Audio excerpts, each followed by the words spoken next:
It's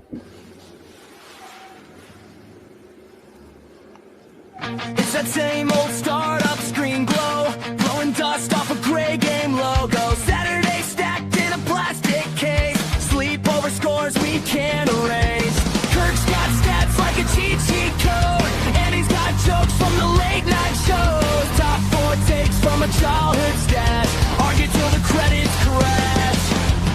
Welcome to my nostalgia therapy. Top 4 reasons I still feel 16. Pixel hearts and worn out TVs. Play it back, let it all come clean. Laughing like we never had to leave. Hit subscribe to the Kid and Me. Every week's another memory. Yeah, this is my nostalgia therapy.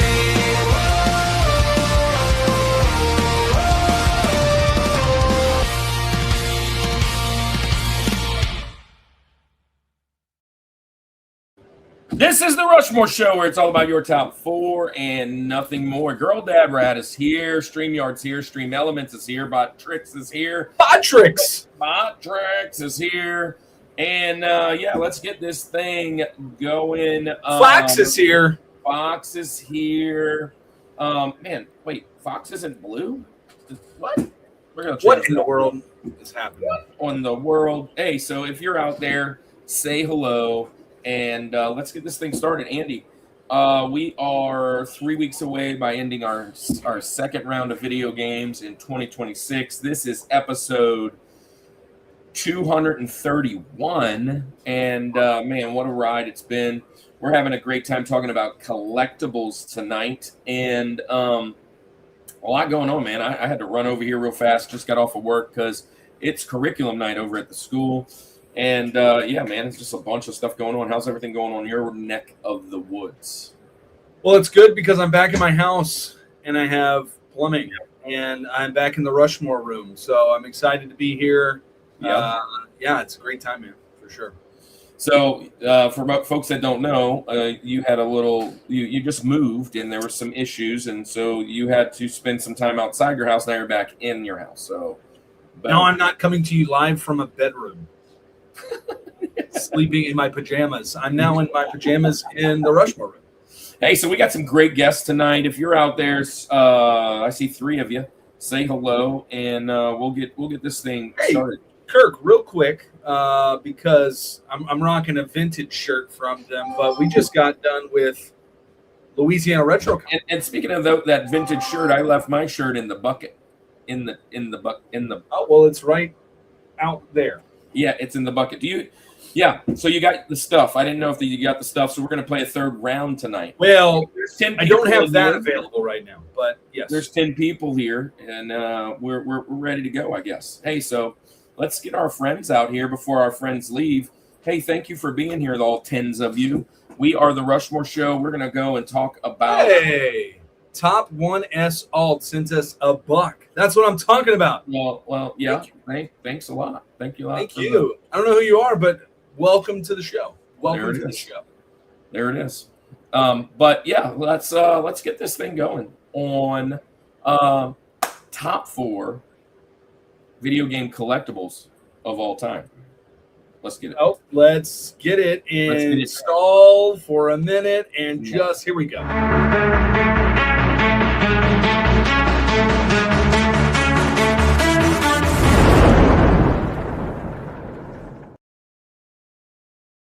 All right, top 4 video game collectibles. Andy, this was a hard one, just because it's so subjective, kind of digging through the things that you want to do. But we got some really cool guests. Unfortunately, one of our guests couldn't make it tonight. We'll be praying for her tonight. She had a loss in the family. Nintendo, if you get the chance to watch this, we're praying for you. We'll be praying for you in a little bit, for sure. But let's get our other guys out. One of our great friends, you see him over there in the chat if you're watching and hanging out.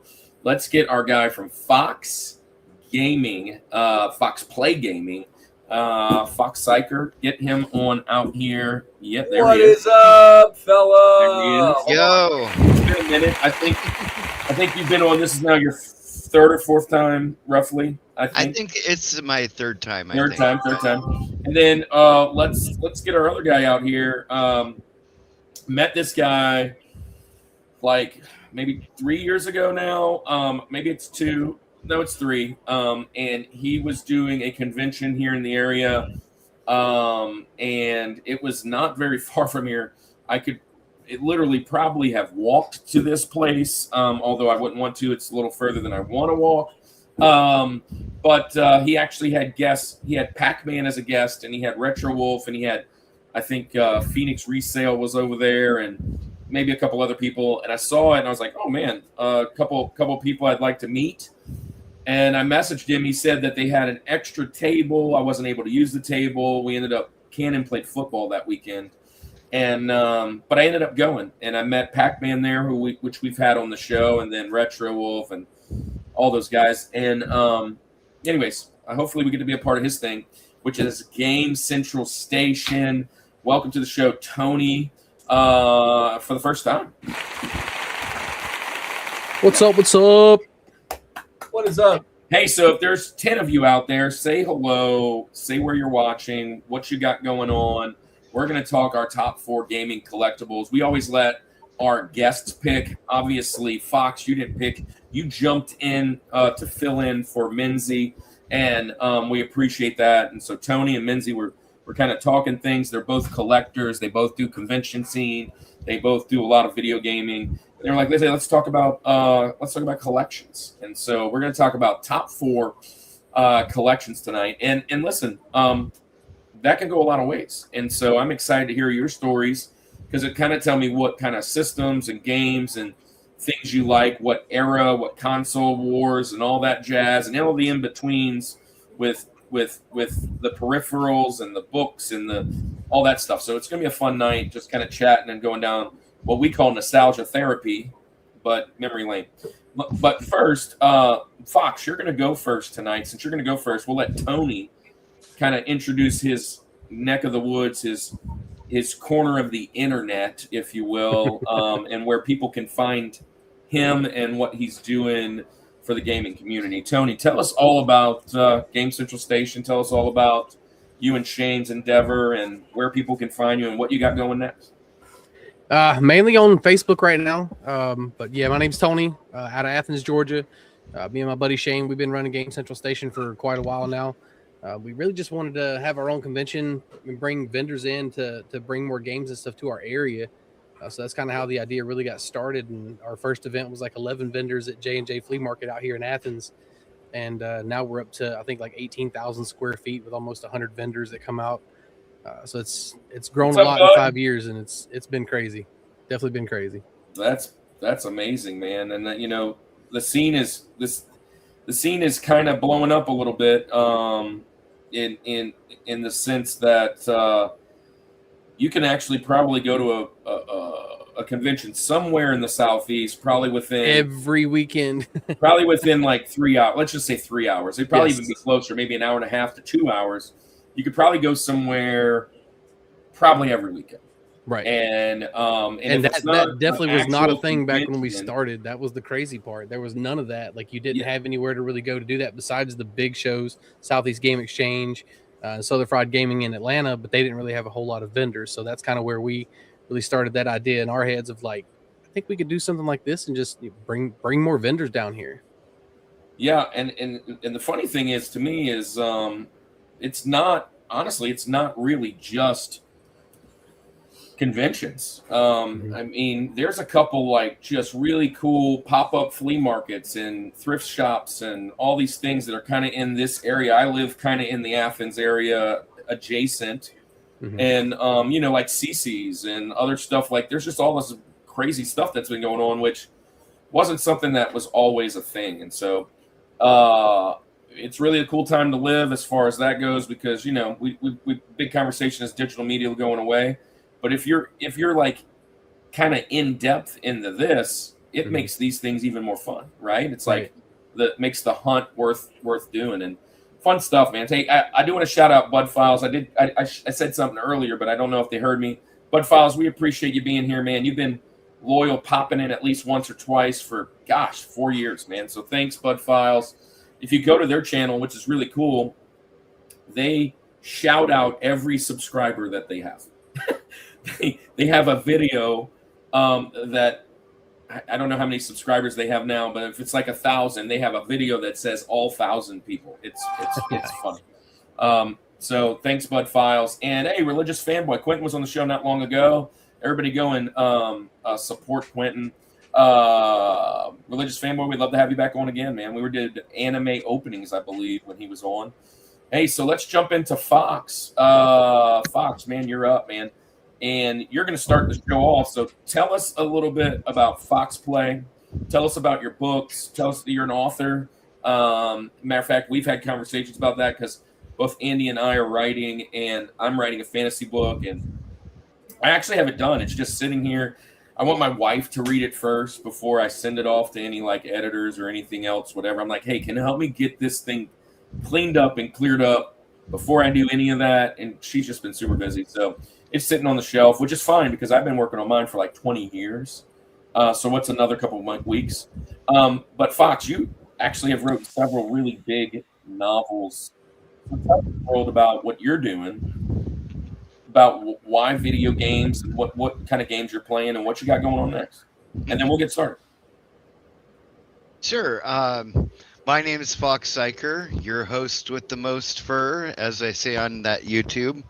And I mainly got into gaming as far as YouTube's concerned, just because I wanted to bring out the kind of community that, like, actually, likes video games, that likes to, not so much criticize. We just like to have fun here, pretty much, on my channel. Yeah, I love coming to your channel. You were playing Resident Evil, I think, the last time I was really visiting, and you were trying to take on that big broad. She was flying around that building, chasing you. It was fun. I love kind of hanging out in your page. You have a good little thing going.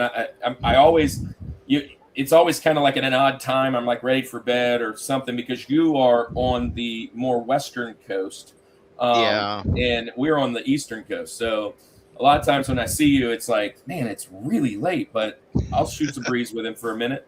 So thanks for being here. Thanks for hanging out. You're going to get us started today. So collectibles. This is, like I said, it's a subjective thing. It's something that we are going to have fun with. I know Andy's going to have fun with it. So start us off first. First, as we always do, we say criteria. This is our criteria. And the criteria really, now, I'm glad Kevin's here because Kevin is the guy that I want to be on the show tonight. He's my friend. I always say that whenever he comes, I always say he has the biggest collection of anybody I know that doesn't have a YouTube channel. Like it's just freaking nuts. But if me and Kevin were to talk, we grew up in the late 80s. Those are the systems we love the most. Probably kind of where we're hunting things that are from our childhood nostalgia that really get our gears moving. So tell us your criteria, like what you were doing when you picked this. It was really fast because you are you started today. And I'm a surprise guest. And you were kind of a surprise last minute guest. Kenneth, welcome to the show. So tell us what you were thinking when you hurry up and built this list. And then you can start us off with your Rosie, number 4 on the show. Well, originally when I was thinking about this topic, I was thinking not so much video games per se as in themselves, but what I consider collectible about video games, stuff I either have or stuff that I, would love to have if I ever won the lottery or something. So, like, for example, I'll just start off with my Rosie here and say, like, the Master Sword replica would be really, really cool. I consider that a video game collectible. Of course that is. Absolutely. I'd love to have that hanging on my wall or something, but I haven't found one in my price range yet. So this isn't the Master Sword, but it's about the most recognized other kind of sword. I was gifted this. This is supposed to be Excalibur. It's got some really cool engravings. Somebody gave this to me that was a part of our church. But man, I wish this was a Master Sword. It would be much cooler. or maybe maybe a gun blade or something, or some kind of other. My only problem with this pick is not the pick itself; it's that you didn't make it your link. You know, it's my only problem. That it was a softball pitch. Speaking of softball pitches, Carson. But I do like this item. I mean, how cool is it to have swords and then to make it this sword of all swords? That would be a fun. Have we not done this topic, like Rushmore of video game weapons or video game swords? Even if we just wanted to, that actually would be a good topic. That'd be a pretty. We actually talked about like video game, like peripherals or vehicles and stuff like that. Yeah. But anyways, let's go. Oh, by the way, if you heard me clap while Fox was talking, Carson hit a 2-run bomb, home run. Now they're only down 7. Now they're down 4. They're down 4. Okay, not bad. There you go. Hey, it's the 5th inning. They got 3 innings left. She can get a grand slam with sausage. Might get another at bat. I mean, she can get a grando. Hey, I love this pick. Hey, Tony, you a Zelda guy? Master Sword. I'd actually have a shield, one of the wooden shields that hang on the wall over here, and I 3D printed a Master Sword that you like, the old zip, you know, the ones that used to zip out and it springs out. So like I've got one of those that I 3D printed and stuck in there with it. So yeah, good pick. Yeah. It'd be really cool if you could get this, and every time you took it off the mount, it was that dun, dun, dun, dun, you know, like it did that. It made that noise every time. That would be awesome. Yeah. You have to turn around and throw it up in the air for a minute while this text goes. Yeah. Anyway, this is a great pick, though. This is I do love this. So I like this because Fox. What's really cool. I feel like Fox is now more in the line of like what my thought process was. Okay. For this topic tonight. So I like that. Yeah. Well, I didn't get to that portion, but yes, those kind of things would count too. Yes. So he actually had a question earlier. He was like, "Are we talking about the greatest collectibles in a game or out of a game?" That's a good one. That's a good topic too. Like what's like the hardest thing to find actually in a game? That would be, because if it was in game, my mind was going towards like, you know, Jiggies from Banjo and Kazooie and stuff like that. That's an Andy thing. Andy would have loved that. Andy would absolutely love that. But, yeah, I love Banjo. So, all right. Well, Tony, you're up. What's your Rosie? It's number 4 on the mountain. It honestly, you guys are. Well, Tony, you've never been on here. What we've always learned, I think number 4 is probably the hardest to write. Your number 1 or 2 is probably always easy. You probably got another one that's probably bouncing up and down. Yep, that one thing on the bubble. You say nothing else can make this, so you kind of knock it off and put something else. Knock it off, put something else. So we used to say this is the line in the sand, which we haven't said in a long time. As you climb the mountain. So what's your number 4? We call it first criteria, and then your Rose. So I mean, criteria wise, I mean, you can really, like you said, it's very subjective. It could be games, it could be a specific game, a set of games, you know. So my number 4, I didn't lean into the game side of it. I leaned into more of like the collectibles, things that are game related but not actual games themselves. So I have to say gaming plushies. Nice. So a lot of really cool retro plushies. Unfortunately, I don't have a whole lot of retro ones, but I've got a pretty good collection of plushies. I really like the bad guy plushies. You know, a little Donkey Kong action. Yes. You know, Lakin 2 with his thing. You know, just the plushies are a really big thing, and I really like having a lot of those around. They fit really well in like empty spots on your shelves. So if you got missing a little run of games, just pop a plushie in there and it looks perfect. I love it. So I don't have necessarily video game plushies, but I've got a little Vader right there. Nice, I got a SpongeBob that is actually a SpongeBob, homeless friend. Gene Simmons is rocking in here. I have Animal. Nice. And then probably my favorite. He's a drummer. He's my favorite. Benjamin Franklin. Benjamin, which is nice. From Franklin Life Insurance Company. Which was something he purchased. This thing is like, listen, I don't know if you can hear it through this, but it's not plush anymore. That's like an old school. It's filled with dust. I mean, there is definitely asbestos in there somewhere. Yeah, man. I love this. If my son was here, 100%, man. And when we go to the conventions, my son is hunting for a couple things. He's hunting for Pokemon cards that he feels are in his range to purchase. Nothing like massively amount that, right? He's hunting he's hunting plushies, which usually are Pokemon related. And then he's hunting Funkos. I can tell you as a vendor, Pokemon plushies, they do not stay on the shelf over the weekend. Like you may wind up leaving with 1 or 2, but if you bring at least 10 or 12, you're selling at least 9. Like I need a Snorlax. I need a Snorlax. Like, hey, my spirit animal. Dad, I love that Gengar. I'm like, bro, you already have 3 Gengars that look very similar, just maybe a different size, because that one's from Japan and the other one's from China and the other one was from Philippines. You don't need another one that's exactly the same. You got to have all the variants. Yeah. Anyways, he's a big thing. That thing might actually have actual president's ashes in it, says Kevin. We may be able to slice it open in the Declaration of Independence. What would be really nice if you slice it open, there were some Benjamins in there. That would be really cool. Yeah. So we'll talk all about the Benjamins later. But he got that at St. Tammany Collectors Con, and we that's kind of one of our segments. So he's like, man, I got to have it. He actually almost bought some. I don't want to talk about it. A George Washington and an Abraham Lincoln. Yeah, there you go. Look at Pikachu. It was a George Washington and Abraham Lincoln doll, like action figure, like in box. And the funny thing is, he only had like. It was something where like I had like $10, right? I had $10 left in cash, and I walked past it, and it was like $20.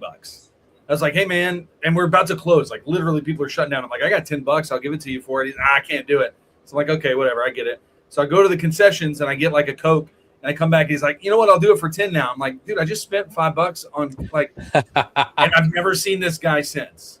And, or those dolls. You know, anyways. It's the 2 that got away. The 2 that got away. Anyways, fun stuff. I'm going to turn this up a little bit. Hey, so I'll jump into mine criteria-wise. This was really hard because, well, first off, we've done collectibles. Now, when I say collectibles, just collectibles. We had a comic book guy come on, and he actually wanted to talk about the top 4 grails in, like, comic book world. And I was like, I love comics. I mean, I have a 9.5 Deadpool hanging up here, right there. You can barely catch the bottom of it on that bottom rack. I like comics, but I don't know if I could build a whole list around it. So I was like, let's just do all collectibles. So we did some video game stuff in that, and we did like music and baseball and sports and just whatever is a collectible grail. And so that was a fun day. So this one, we're kind of, since we're in video games, we're kind of gearing it towards the video game side. I was like, okay, how do I want to like attack this? I do have a little bit of a collection, but now that I'm actually almost 50, right? I'll be 48 in what's the day? The 13th, in like 16 days, 2 weeks. I'm like, okay, so if I was to lose all of my things and for the last few years only be able to have a couple things that I could either tell a story about, be reminded of a story that whatever, or it's like the main thing. What would be the 4 things that I would kind of want? And my first one is, I'm going to get it right out of the way to begin with, Andy, because it's something that almost everybody knows that I am that fan, but I would want that. I already have. I'm going to kind of use this one twice, if potentially, if it makes it to a Benjamin. But this is my favorite game of all time, not because it's the best game of all time, but it's what led me into RPGs. A lot with Kevin. Me and Kevin played a lot of Final Fantasy back at his house. But I've seen this game go on the convention floors a couple times, and I don't want to spend like $200-300 for a complete in-box. But if I was to say, here's the grail of grails, and I only had one game that I was never going to play, and I was going to put it for display and have something really cool, a complete in-box, maybe even graded or sealed of this game specifically would be really cool. And it's not the most worth, but to me, it reminds me of sitting at my house playing with Chris Miller, who's not here with us anymore. He was my best friend in the neighborhood. It reminds me of going to Kevin's house and playing Final Fantasy 2 and 3 for Super Nintendo, and then doing that a lot and hanging out with him, and 6 even. It just gave it. Before that game, it was all platformers. It was all sports, and that game kind of opened my genre of games that, wow, I really like this. So if I'm going to have a Grail game locked up that I can't ever play again, chained up, complete in box, maybe graded or whatever, my Rosie will be Final Fantasy the original. There you go. Yep, Final Fantasy. I mean, every time we talk about video games, I bring it up for sure. So it doesn't surprise me. Yeah, I didn't want to make it my George because it's really not that when I think about this, but yeah, I'll get it out of the way at Rosie and be done with it, because my other 3 I think are much more fun. So let's yeah. So do you guys like Final Fantasy? I think Tony, you do like Final Fantasy, right? We've talked about it. Oh yeah. And I know Fox does, because Fox, you were on for music and you put Final Fantasy on music, if I remember correctly. Yes. Yep, yep. Andy is the only outlier that does not, because he hates So- role-playing games. He hates So role-playing games. just throwing this out there, but the prelude is literally my alarm to wake up every morning. I don't know that I would wake up to that. I'd probably go to bed in that. No, But, yeah. I've been doing that for literally probably 7 years or more now. Like that's literally just my wake up tone. I love it. It starts the day wow. good. Kevin says he remembers getting his from KB, and that's exactly where I got mine. KB Toys, because I worked there. My sister worked there, and I'm sure of it. Most of my Nintendo games and some of my Super Nintendo, I don't remember when she stopped working, probably when I was in high school there. So probably a little bit of the Super Nintendo, all basically. That's the only place I shopped, really, because my sister was there and I got a discount. So, yeah, and then I worked there in later years in high school for Christmas. But, yeah. It was Baby the first Toys, game I ever beat. Like ever. You know, I don't think it was the first game I ever beat, but it was definitely one of those games when I beat it that I was like, dude. So like nowadays I watch people kind of speed run it and beat the whole thing in like an hour or like an hour and a half. And I'm like, what? I used to play that game for a year. Right. Like, I mean, when I was like 10. All summer. And like just playing the crud out of it, right? And yeah, just amazing. Wow, what a play here, right by the way, yeah, right here. Yeah. Well, Going into six. Here we go. come on now. Come on. All right. Well, I guess it's time for me to get into mine. So criteria. This ought to be interesting, everybody. It will be. It will for sure be. So my criteria, what I was thinking was, I have aspirations, and I've kind of doctored it up a little bit. It's hard to see everything, but I got a lot of my stuff in here.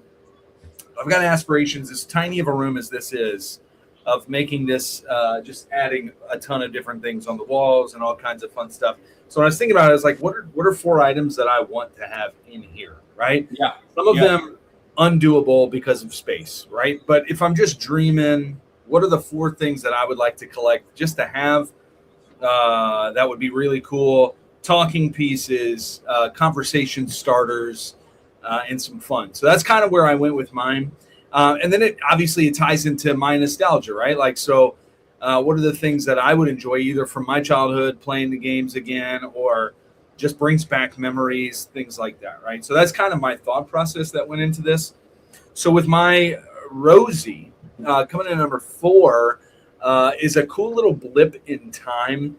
And one of the cool things that you see all over the internet now is memorabilia from promo of video games. The amount of work that would go into the promotional materials of these video games was just really cool. Stuff that I'm just not in it anymore as much as I was as growing up, but like just feels like you don't get that stuff quite as much now. Back in the day, though, there was some cool stuff. One of the really cool little tiny things that happened, it was just one random commercial for this video game, but I've seen it all over the internet. My Rosie, how cool would it be right here? I'm imagining in this corner, right over here. If I just had it propped up, just imagine it right now. The animatronic bird from the Banjo-Kazooie commercial. That's what I want for my Rosie. I want that right there. He's a little bigger than that, though. Yeah, I know. It would snugly fit in there, but I just think it would be cool. I mean, just to have those one-of-one pieces, you know, those things that are like just how do you even put a price on it? It's really cool. That's where I'm going to go with my Rosie. I think it'd be awesome to have. Animatronics are always kind of creepy / cool. Kind of makes me think of like, you know, the Five Nights at Freddy's kind of stuff now, but to have one of those lurching right there would be pretty sweet. So Tony will know this, but at this convention right here, the Kazooie bird was there. I know, and that's and absolutely. It was right next to Olmec as well. Yeah, that was cool. Which was pretty cool too. The original Olmec was there. So the guy, Woodman's Classic, he is a guy that is part owner to this with, by the way, the people that own this are going to be on next week. Heather and Adam. They're going to be on next week. Pixel Parts and Retrobeard. They actually own this convention, and they are like co-owners, I guess, with Travis Wood, and Austin is a part of that team. And Travis is a like he works in this animatronic stuff for like movies and stuff like that. Mm-hmm. And so he did a video probably like, I don't know, a year and a half or 2 years ago where he got the bird and redid it, put like LED lights in it, like put new voice box in it, made it work correctly with the remote because the remote like didn't work anymore. And if you know the commercial he only comes in for like you don't even really see split second. You don't even really see seconds. They're at like a campfire, and it's just kind of this. And so it was a big deal for him to make the video because everybody was like, I don't really remember the bird because, like, what are you talking about? So everybody was I remember the comments. Everybody's kind of looking. Well, when we went there, Cannon got to take a picture. If you guys go to our Instagram, I think there's a picture of Cannon and I next to it. But it's much bigger than it would not fit in that room. I don't think, Andy. Like it's as big as you. It's big. It's really I think it had like a 6 foot wingspan. Like it was big. Yeah. I mean it takes up some space. But maybe you could find a plushie like Tony has. I mean, it'd just be really cool to have the whole thing in here. Is what I'm saying. If I'm dreaming, yeah. You'd have to blow out that wall there to get her in there. Yeah, I believe. That would be cool. That would be really cool. Also, I heard a story. So in that commercial, it's not even. It's like a real bear as Banjo. Like it's an animatronic thing, but it's like literally looks just like a bear. But I heard somewhere that it was used again for like some other, like in a movie or another commercial one time, and then it's like been destroyed or something. It was pretty interesting. So fun little niche moments and good stuff. That's our first round. Fox, do you know what he's talking about? That animatronic? I actually had to look it up, but now that I see it, I kind of remember it. Yeah, a little bit. It's a really cool little display piece at that convention. It's my favorite kind of creepy. I was about to say, in the right light, that is the most creepy thing. Yeah. So that's the other problem. If I had it in here and I opened the door and it was dark, I mean, I'd burn my house down probably if I didn't know. Yeah, it would look like the wolf in Neverending Story, just the eyes. Oh, Yeah. All right, man. Let's start this thing over for round 2, which is our third part of the mountain. We call him TJ Jazzy Jeff.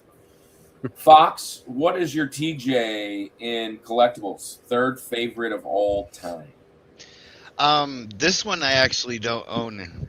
I was gonna go with the Millennia Collector's Edition statuette from Elden Ring. If you don't know who that is, she's one of the toughest bosses in the base game. And the collector's edition came with a statue of her. And I see so many people have it, and like it's one of those things. I feel like if I ever had the money, and I would grab it in a heartbeat.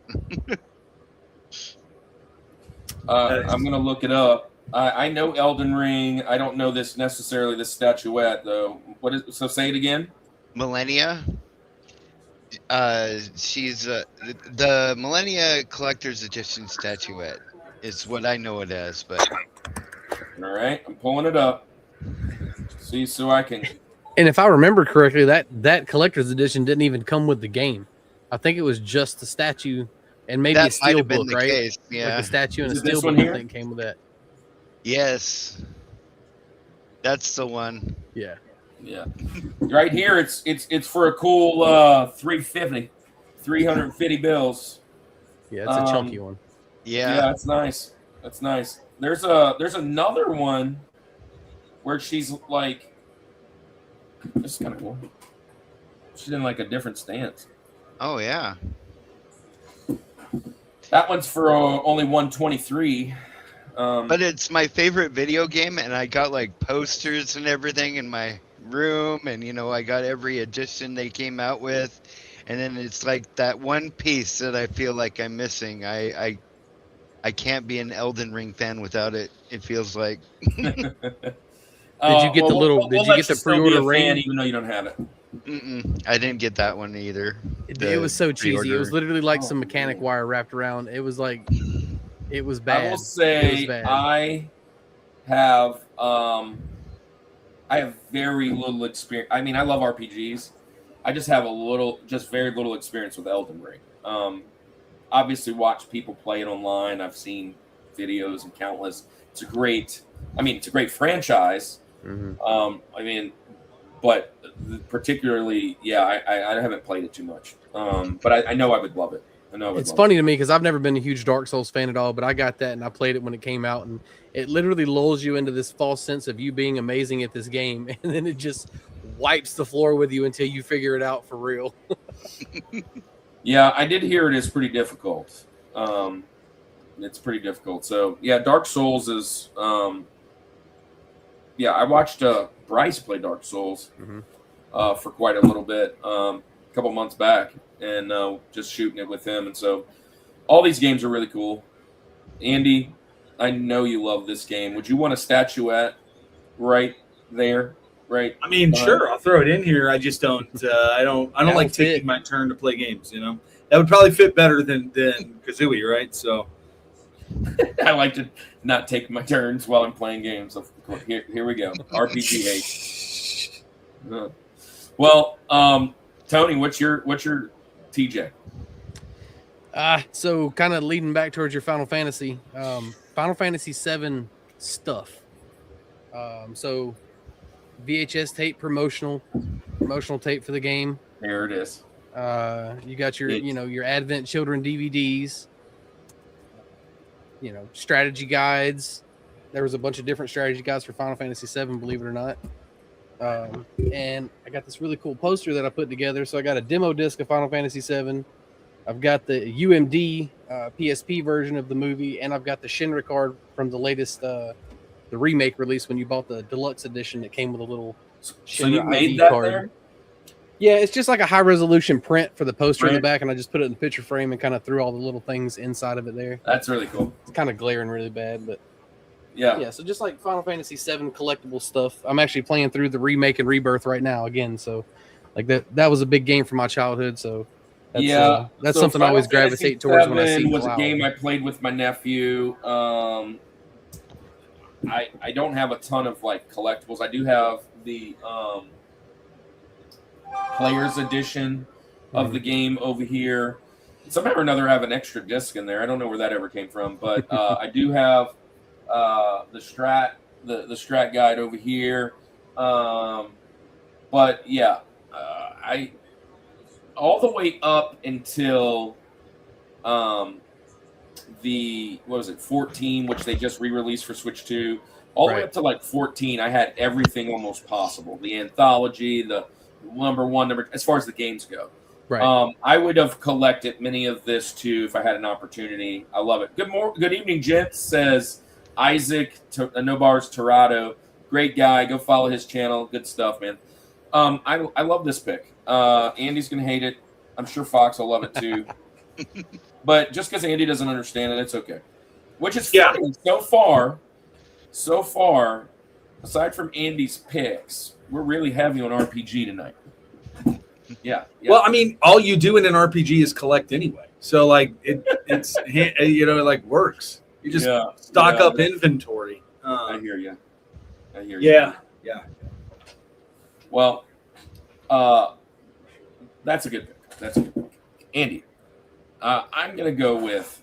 Now I gotta. What RPG is next? What RPG is next? Actually, I don't think an RPG is next. I have my list right here on my phone, but I have to kick out the game and see where I'm going next. Yeah, that'll be good. That'll be good. I'll go there. My next pick, one of my things. There was a time in my life that this was pre everything now. There's so many people with these amazing like game rooms, and pre that, I was probably in my early 20s, still in the military. I really, really, really wanted my own arcade cabinet. Like I just wanted one in my house. Never got it. I remember this is like before everybody started kind of buying them out and like making it a part of their actual house. Like to know somebody with an arcade cabinet back, what I'm talking like late 90s, early 2000s, like, bro, what do you do for a living? How'd you get that thing? But nowadays, there's some really cool people that have really cool stuff. I would like to have an arcade cabinet. Now, the thing is, which game would it be? And I've been kind of racking my brain, and veteran move, kinda, right? I was like, man, do I want this? Do I want that? So I put one of them back here, the Ninja Turtles 4-way. I'd love a game that you could play multiple people with. But honestly, the one that I've probably thrown the most quarters in as an adult, that I think I would play more as an adult, right, is Golden Tee. And I really think I would want a full working Golden Tee machine. That big rolly ball. The whole in slamming it and all that. I played at Buffalo Wild Wings. I played this thing to death. We put thousands of dollars in this machine, I promise you. And that would have been 04. So I would say it's probably the 2003 machine that I would probably be looking for. But yeah, I would go for Golden Tee being just one of those grail collectibles that I would want in my house. Hey, real quick, No Plan, Just Entertainment. We met you guys at Louisiana RetroCon. Welcome. Dude, we're going to have them on the show. We were supposed to interview them. They're great people. What's up, No Plan? Thanks for being here. I'm going to throw them a bone while we wait, man. Just you wait, No Bars. He has brainwashed you, kind sir. Oh. So let me roll back. I'm halfway in the story. Andy would have a Pokemon Snap. Oh gosh. I know exactly what's going to be number one. I know exactly what's number one without a shadow of a doubt. It's what I thought he was going to make number one, and if he's just saying wait, then I know it's going to be there. It's just a way to keep you number around. One FPS. Yeah. Crazy. So let's talk it out. Would you guys want an arcade cabinet? Well, let's just say this. Would you want Golden Tee? Yes, absolutely. I would play an arcade cabinet and you don't have one and you're going to say that later, don't tell us. But what about Golden Tee or maybe something else? I don't know. I love Golden Tee. What a great pick. I knew that would be on your. I mean, I didn't know that'd be on your list, but it doesn't surprise me that it's on your list because it's a great game. Great game. I love golfing video games. too, man. There's so Like much it's fun. just fun, and then when you go golf, it's like I hate this It's not as good. so much. So hot and humid. I enjoy golf more now than I ever have, but I still don't like it.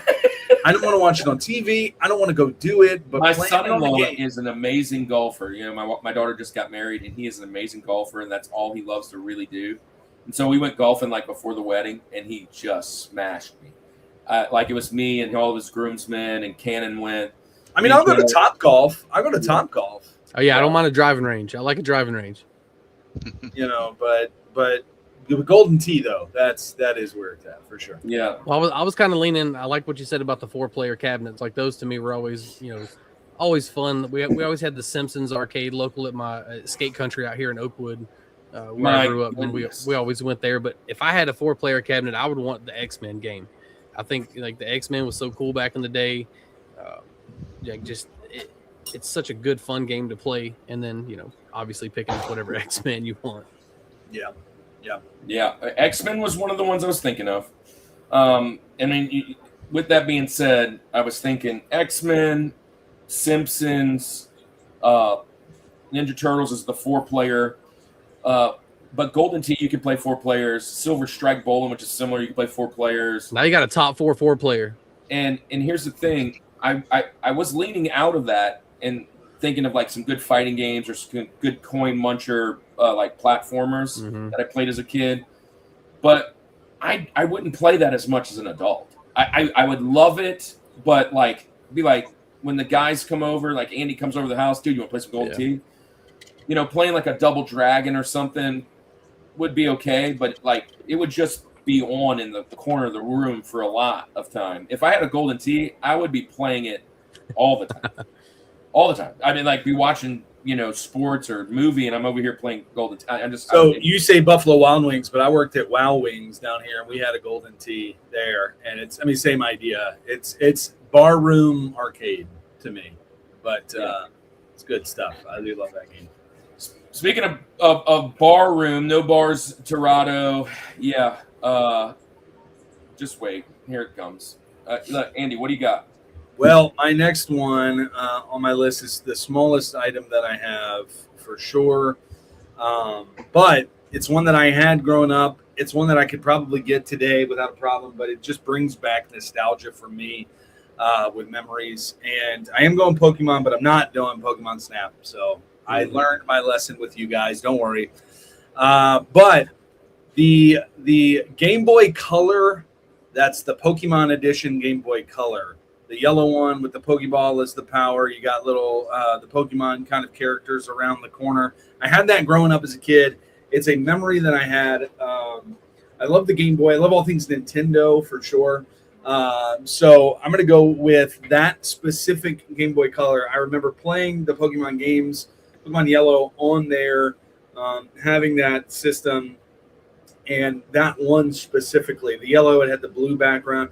Now, back of it, I've gone to different places, not necessarily cons, and look. It's not one that I'm like, I have to have, but it would be really cool, like to have this deal. I do have a Game Boy Color, so it would just be another one that you throw in there. But this one has fond memories for me, so I'm going the Pokemon Edition Game Boy Color as my TJ Jazzy Jeff. And by the way, we kind of briefly mentioned it, but every time I talk Pokemon, I have to mention the greatest Pokemon that's out there is Snorlax. He's the number one. That's where I'm at. I feel like you said, Tony, he's your spirit Pokemon. Yes. And all that. Eat and sleep, and I would be okay. Like that's. And hey, you got a Pokemon Snap brother in me, sir. Yes, yes. I feel it so much. I don't think Kirk hates the game. I think it's the problem is not that anybody hates the game. Nobody hates Pokemon Snap. It's one of those comfort games, which we'll probably talk about next week when we talk about comfort games. But he made it his number one first-person shooter of all. I did not make it that. I made it my number one shoot 'em up. We have to get it right. It's a rail shooter. It's 100% a rail shooter. And tell me, and that's fine, but come on, whatever. But it's not an FPS. Yeah, it's not a first person. It was shoot 'em up, not first person shooter. I made that mistake. But anyways, Well, if Well, you've only that played, one- if you've only like, played it's 5 fun shoot 'em ups, that's got to be number 1, right? It is. It is absolutely the best shoot 'em up. That's the one, and we joke in our community and stuff, but that's the one that our buddy who shall go unnamed, who may not be out there anywhere. hey, look who's here, Austin. What's Yeah. up, Southeast Game Exchange in the house? Our buddy in up, was he in dude? Florida? Our buddy in Florida was not a big fan of me picking. He made a whole video on you for that. Made a whole video about Oh me. no! That was a fun time. Hey, Beefing over when you Pokemon take Snap. pictures, you go to a photo what? When you get pictures taken, you go to a photo blank. Shoot. Shoot. There you go. Boom. I was gonna go photo hut. Am I that old? I was thinking at first you were like Photoshop. I mean, what are you talking about? But anyways, I was thinking maybe photo clip, but anyways, all right. So Pokemon Game Boy. Game That's Boy a great pick. Actually, I've seen that in the wild a couple times at one of these conventions. Probably, look, Austin was just in the chat. Probably at one of those. I've seen it. Really cool. I'm pretty sure I know cool a couple piece. people that have it complete in box. Well, that's wild. It's And- See, expensive. I am not an inbox anything guy. he wants to take it out of jail every time. So I want there's to enjoy it, experience it. I don't want to just look at it. I go to a museum. yeah. So let's pay the bills a little bit, Andy, and it's because it's halftime. And speaking of that, man, it's a rough day for my daughter and her team. They just gave up a 6 spot. They've given up 4 bombs, 4 home runs against them. So Carson got to try to keep up. She might be coming up next. But let's talk about our member of the week. Let's talk about our coffee of the week. Let's talk about our culture box of the week. And let's talk about our next convention. That's what we always do at halftime. So our next convention is Pelicon, which is in like 2 weeks, Andy? Well, it's at the end of September. September 20th. So it's about a month. A little It's over. a 1 day. It's in the Denham Springs, Baton Rouge area is where Denham Springs is. And Pelicon's a great thing. Corey has been on the show. It's kind of that birthing stage that you were talking about, Tony, when you remember just being in that first couple years. Mhm. It's there. He's trying to bring a more of a comic feel because there isn't much in that kind of area. But Christian dude, been on the show, great guy. Be on the lookout for Andy to be online, kind of doing some stuff with that. Maybe dropping some videos or whatever. Next up after that is St. Tammany Collectors Con. And if you haven't looked, St. Tammany Collectors Con is bringing in Ninja Turtle guests. Splinter from Ninja Turtle 2 is going to be there. April from Ninja Turtle 1 is going to be there. A bunch of people from Halloween Town are going to be there. I'm sure there'll be some last-minute guests. There always are, like Ming or Austin St. John, who has jumped in at last minute and other times. You'll probably get somebody like that. And it's a really fun time. St. Tammany Collectors Con's in Mandeville, Louisiana, at funny enough, Pelican Convention Center over there in Mandeville. So we'll be over there. Andy and I are MCs there, pseudo staff, kind of a part of the team is Andy and his wife. And so we love to support that. So you might see some videos real soon of us kind of pushing and supporting this. It is a big deal for us. It's the first convention that ever invited us to have a table. And it's the second one to let us preach. So last week was the first one, Louisiana RetroCon, to let us preach. Those two have been our mainstays. So be on the lookout for that. Love you, Andy. LOL, says Isaac. Let's really quick, Andy. Can you pull up your website where you're at in your space? Yeah. Yes. Let's get the website up real quick. I am kind of caught up. I'm supposed to drop a week this week, but if you go to our webpage, rushmorereboot.weebly.com, here it is. we have put our heart into just kind of putting out a really cool website for us.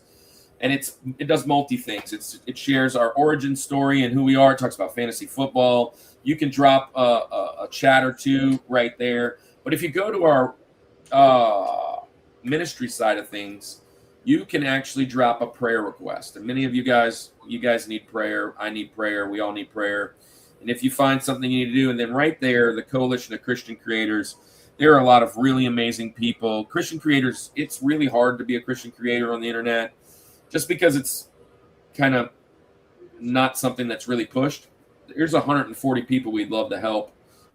They're friends of ours. This is the directory of Christian creators. Andy has encouraged me to change it to catalog, so it's CCC. But you can get that for free right there. And if you come to our booth, I'll have a copy of it for you. Also, this, what does that say, day 224? I should drop today, technically, week 225 to 231 should drop today. Speaking of link, my last one was on Link to the Past. There it is. But it's a devotional that you can walk through with your family and your kids, and it is based on video games. So video games are the parable. It's things that we do all the time. We always talk about the geekery, then the gospel, and then give you some things to talk it over. It's really awesome if you have some kids. It's really awesome if you love video games. And once it's all done and we get the 365, Ninja Turtles, which is something that's just ironic, like Alanis Morissette. But anyways, let's talk about the Bible is Metal real quick, and then we'll get to, there it is. Bible is Metal is a devotional that Andy's done. Andy, tell them about that. Yeah, so I don't really have much up on the website right now, and now that I'm back in my house, now that our church has also moved, and we're kind of still working on that, but slowing down a little bit. Maybe I can get back to finishing this thing. But wrote this devotional as a way to get people interested in the Bible who tell me that it's boring. And as a youth pastor, I hear that quite a bit. But I'm sharing 31 days of the most metal stories from the Bible. Day one is posted on our website, which is Elijah versus Baal's prophets. So it always has the scripture, the opening riff, which is just my gut reaction, the breakdown, which is where I kind of give you the devotional side, and then we end it with some heavy questions, some ways to reflect on the scripture. But like I said, I'm about halfway done with that devotional right now.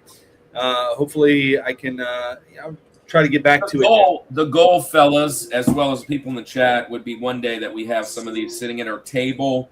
For sale, only to help promote the ministry, not promote us to make a ton of money, but also to maybe hand out to someone that needs it for free. Sure. And so we've got a couple things that we've been doing, and the next thing, Andy, that we want to do is let's do our member of the week, let's do our coffee of the week, and our culture box of the week. And it's Francisco's birthday today. Of course. So let's do Retro Rewind Podcast. Yes. All right. Well, let's check out our buddies. Like we said, Francisco, name's not Roy. And Paul J. Powers. Name's not Roy. Paul J. Powers.com over at the Retro Rewind Pod.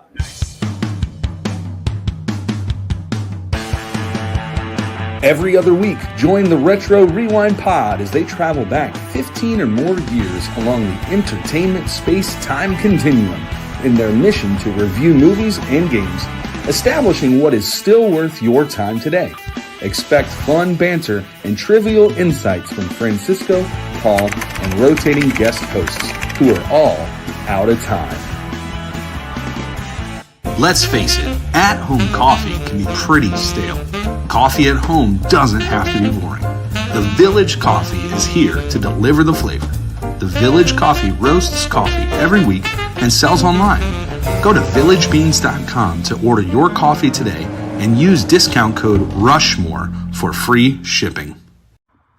Zach, the Iowa Retro Gamer Dad, brings heart, honesty, and heat to retro gaming, collecting, and pack ripping with his son.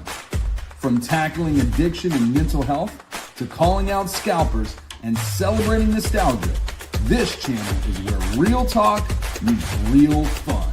Follow the journey at youtube.com/@IowaRetroGamerDad. And also follow along on Instagram and Twitch. Well, there you have it. Carson's up to bat. And she got out. Oh, safe. She beat it out. Infield hit. So, Nice. anyways, leg it out. leg it out, man. Leg it out. So, with that being said, we appreciate everybody out there. We always like to say we're not a Christian channel, but we're not a Christian channel. If you have any prayer requests or anything you want to talk about, you can always hit us up in all the things at the bottom. If you ever want to be on the show, all the things at the bottom. But let's get back into this and talk more video game collectibles. Fox, you're up. Link, here's the softball pitch. Well, you already did it. You already used the link. What's up? So, when I was thinking about collectibles and video gaming in general, my mind immediately went to these kinds, and I just wanted to show one that I have here, and it's Amiibo. Amiibo. Yeah. Those Amiibos, man, they're like some of the most collectible, things that you can get as far as video gaming goes. Those are really cool. I got a few, but once you have one, you want like them all. So, Wait, are you saying that you gotta collect them all? yeah, Gotta collect them all. Well, that's what I put right here. Gotta collect them all. Oh, there you go. Yeah, nice. yeah. Those are really cool. Those are super, super cool. I don't have any of them, but I know plenty of people that have a ton of those things. It's kind of I guess it's a newer in relatively thing. I mean, it wasn't a thing at least what I remember growing up, but super, super cool little figurine type deal. Aaron and I, you guys don't know Aaron probably, but Aaron's a coworker of mine. He's the STEM teacher. I always kind of fumble over to his room. He's across from me. I'm like, hey, tonight's episode is top 4 collectibles. What you got? And he said, if I'm going to pick collectibles, I want to probably pick something that my kids love or want to be a part of. And he said something my kids really love are those little things that you. Is how he said it. You put it on that little stand and it shows up, that. And he went and looked them up and he goes, I would want the ones that there's this set. And he pulled it up and he's like, there's this set. I believe it's on the Disney side of things, so it's not really Amiibo, but it's all like Lego stuff. And it's like these Lego guys. And he goes, I would want to collect all these. Lego Dimensions. Yeah, Lego Dimensions. Yep. And he's like, dude, these are so cool. And he was like showing me like I think it was like Back to the Future and Lego Star Wars and all these other things. And so yeah, that was one that he mentioned. And I was like, oh yeah, those things, whenever I see a booth for them, it's funny. You'll see one that's like 50 cents or $1, and then you'll see another one that's like $100 right next to it. And like, they don't look much different. They're just both sitting there, and it's just the rarity or whatever, or the how much somebody wants one. But pretty cool stuff. Yeah, I like it. I like it a lot. There was somebody, who did we have on the show that had a ton of them? It's probably, I don't know, it's been a while, but I remember somebody specifically was mentioning the ones that they had. But really cool stuff there. I love that. I was the guy, and this kind of is in line with that, where when I was growing up, we had a comic book shop. Actually, where I live now, not too far from here, we had a comic book shop that we would go to. And I wasn't a comic book guy, like kid growing up. I thought they were cool, but it just wasn't my go-to. But I would go to the comic book shop over here just to get the action figures or the toys or the figurines or that was what really interested me, because I could take it out of the box and I could play with it, right? And so that's kind of along those lines too. To me, these visual collectibles that are kind of, I guess, adjacent to what the main thing is, right? The video game, the comic book, the whatever. So. These are super cool. Super, super cool. Well, and the really cool thing about the Amiibos, too, is the fact that you can use a lot of those in your games that you're playing. So you can actually touch it to your Switch and you get the upgrades in the game, or you get extra items. So like that's a pretty cool little tie-in. It's not just like a statue that sits there and does nothing. It's like it actually has a function that you can play your games with. So that was always a really cool thing I liked about them. I never got into them myself, but I know several people that have like full sets of all of them. It's crazy. Yeah. Yeah, that's pretty cool. I love it. I love it. All right. Well, Tony, you're next, man. So what is your link? Let's see if we get some Zelda going on here. Let's see. So it's funny because it actually links to a little bit of everything we've talked about all night. But this is like retro gaming magazines. So your advertisements, Nice. Nintendo Power magazines. Yes. Currently working on a collection of those. I've got like 1 through 36, and then a couple of the other ones scattered out through the higher issues. But definitely like that hits that nostalgia thing when you open one of those magazines and look back through and see those advertisements. Yep. See all the different accessories they offered, all the different clothing you could get through the Power magazines that you couldn't really buy in stores.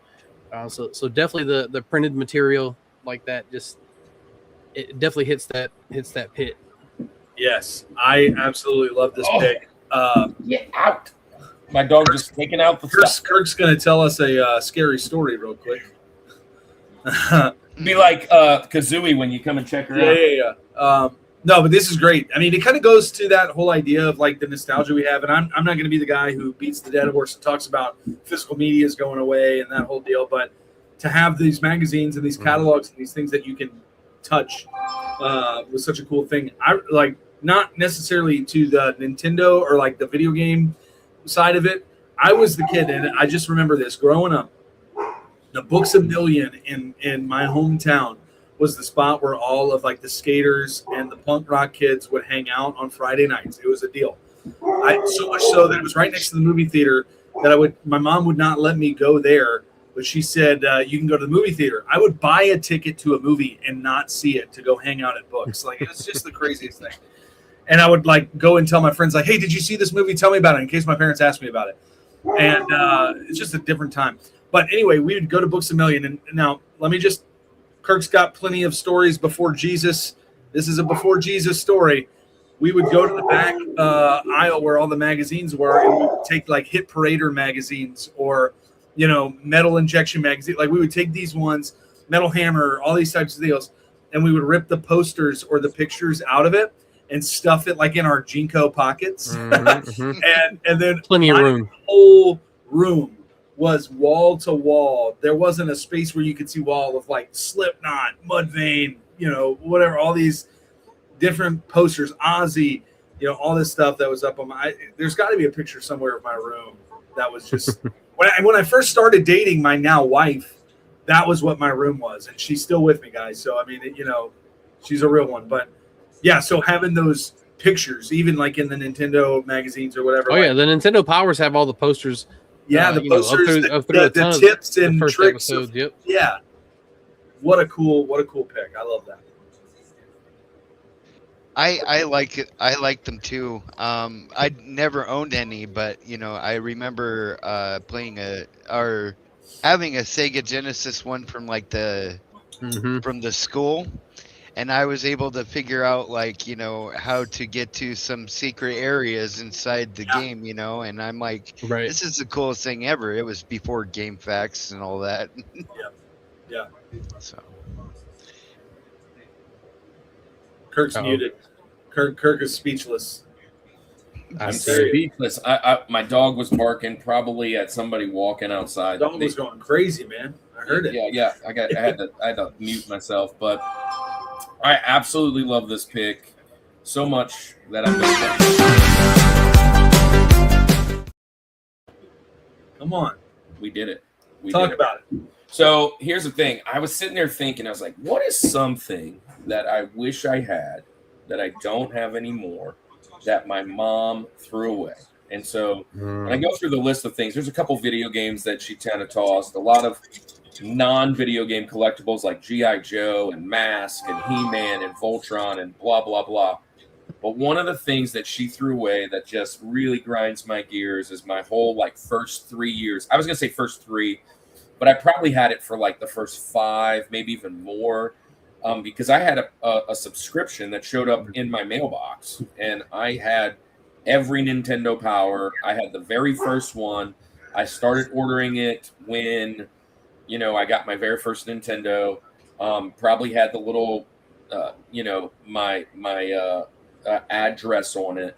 But if I was to think back, I mean, like, man, every time I go to these conventions, I always pick up the Nintendo Power, and I look through it, and the ones that I can basically afford without an arm or a leg and whatever are the ones I don't want, right? And so, like, I always want the first year, and if they're in really good condition, they can range anywhere. Usually, the minimum is like $20 or at minimum, and it's usually not even in great shape. I've seen like that first issue like graded for like hundreds of even thousands of dollars, right? And I'm like, so if I would want something, and you said all the physical media, Tony, for me, the way I kind of put it out was I would want the very first 3 years, so 36 issues, I guess, because it was once a month, of Nintendo Power, at least in fairly good shape, where I could go through, and with the posters. Yeah. That's another thing. Sometimes you'll get out there and it's like, you'll have a little note that says, here's a Nintendo Power, no poster, no centerfold, which is always like a really cool game on one side, and then like a picture, and then on the back side is probably like the map of whatever you're talking about, right? Yeah, I would love that, man. You know, the Simon's Quest one, you know, you go with the Mario at the beginning with Claymation, all the way down, Simon's Quest, Mega Man 2, throughout, and man, I read the crud out of these things, man. I mean, it probably taught me how to read. I read this more than anything ever, more than comic books, more than the books I was supposed to be reading. Man, I was in, and then Game Pro 2 and Electronic Gaming Monthly, had a few of those here and there, but that Nintendo Power was peak. And it's every time I'm like, maybe I'll just grab one or two. Maybe I'll just start the collection, and then I get kind of nervous. Once I start it, I'm not going to stop, and I'm going to end up wanting to get that $200 one that I'm like, I don't want a $200 book. So if I was to do something, I'm thinking maybe first 3 years or so, Nintendo Power. And that's what I truly got lucky. I picked up a big game lot probably about 4 or 5 years ago now, but it was literally like the guy's trunk from when he was a kid, and it was all the magazines, literally the ones you said, 1 through 36, all complete. There was a couple missing the posters because he's like, you know, I had to take some of those posters out, but that's kind of how I was able to start. Now I do have a really, really killer start. Now I will say this: I do have a few things like that. They're right here, and these are all Nintendo Power from that original year. I don't know how these survived. But they did. Like I got the Mario Paint Guide, the Game Boy Guide, nice, the Mario Mania Guide, the Super Nintendo Guide, the Ninja Gaiden Guide, the 4-player football. This thing is like crisp. This is like brand new. Speaking of, there it is.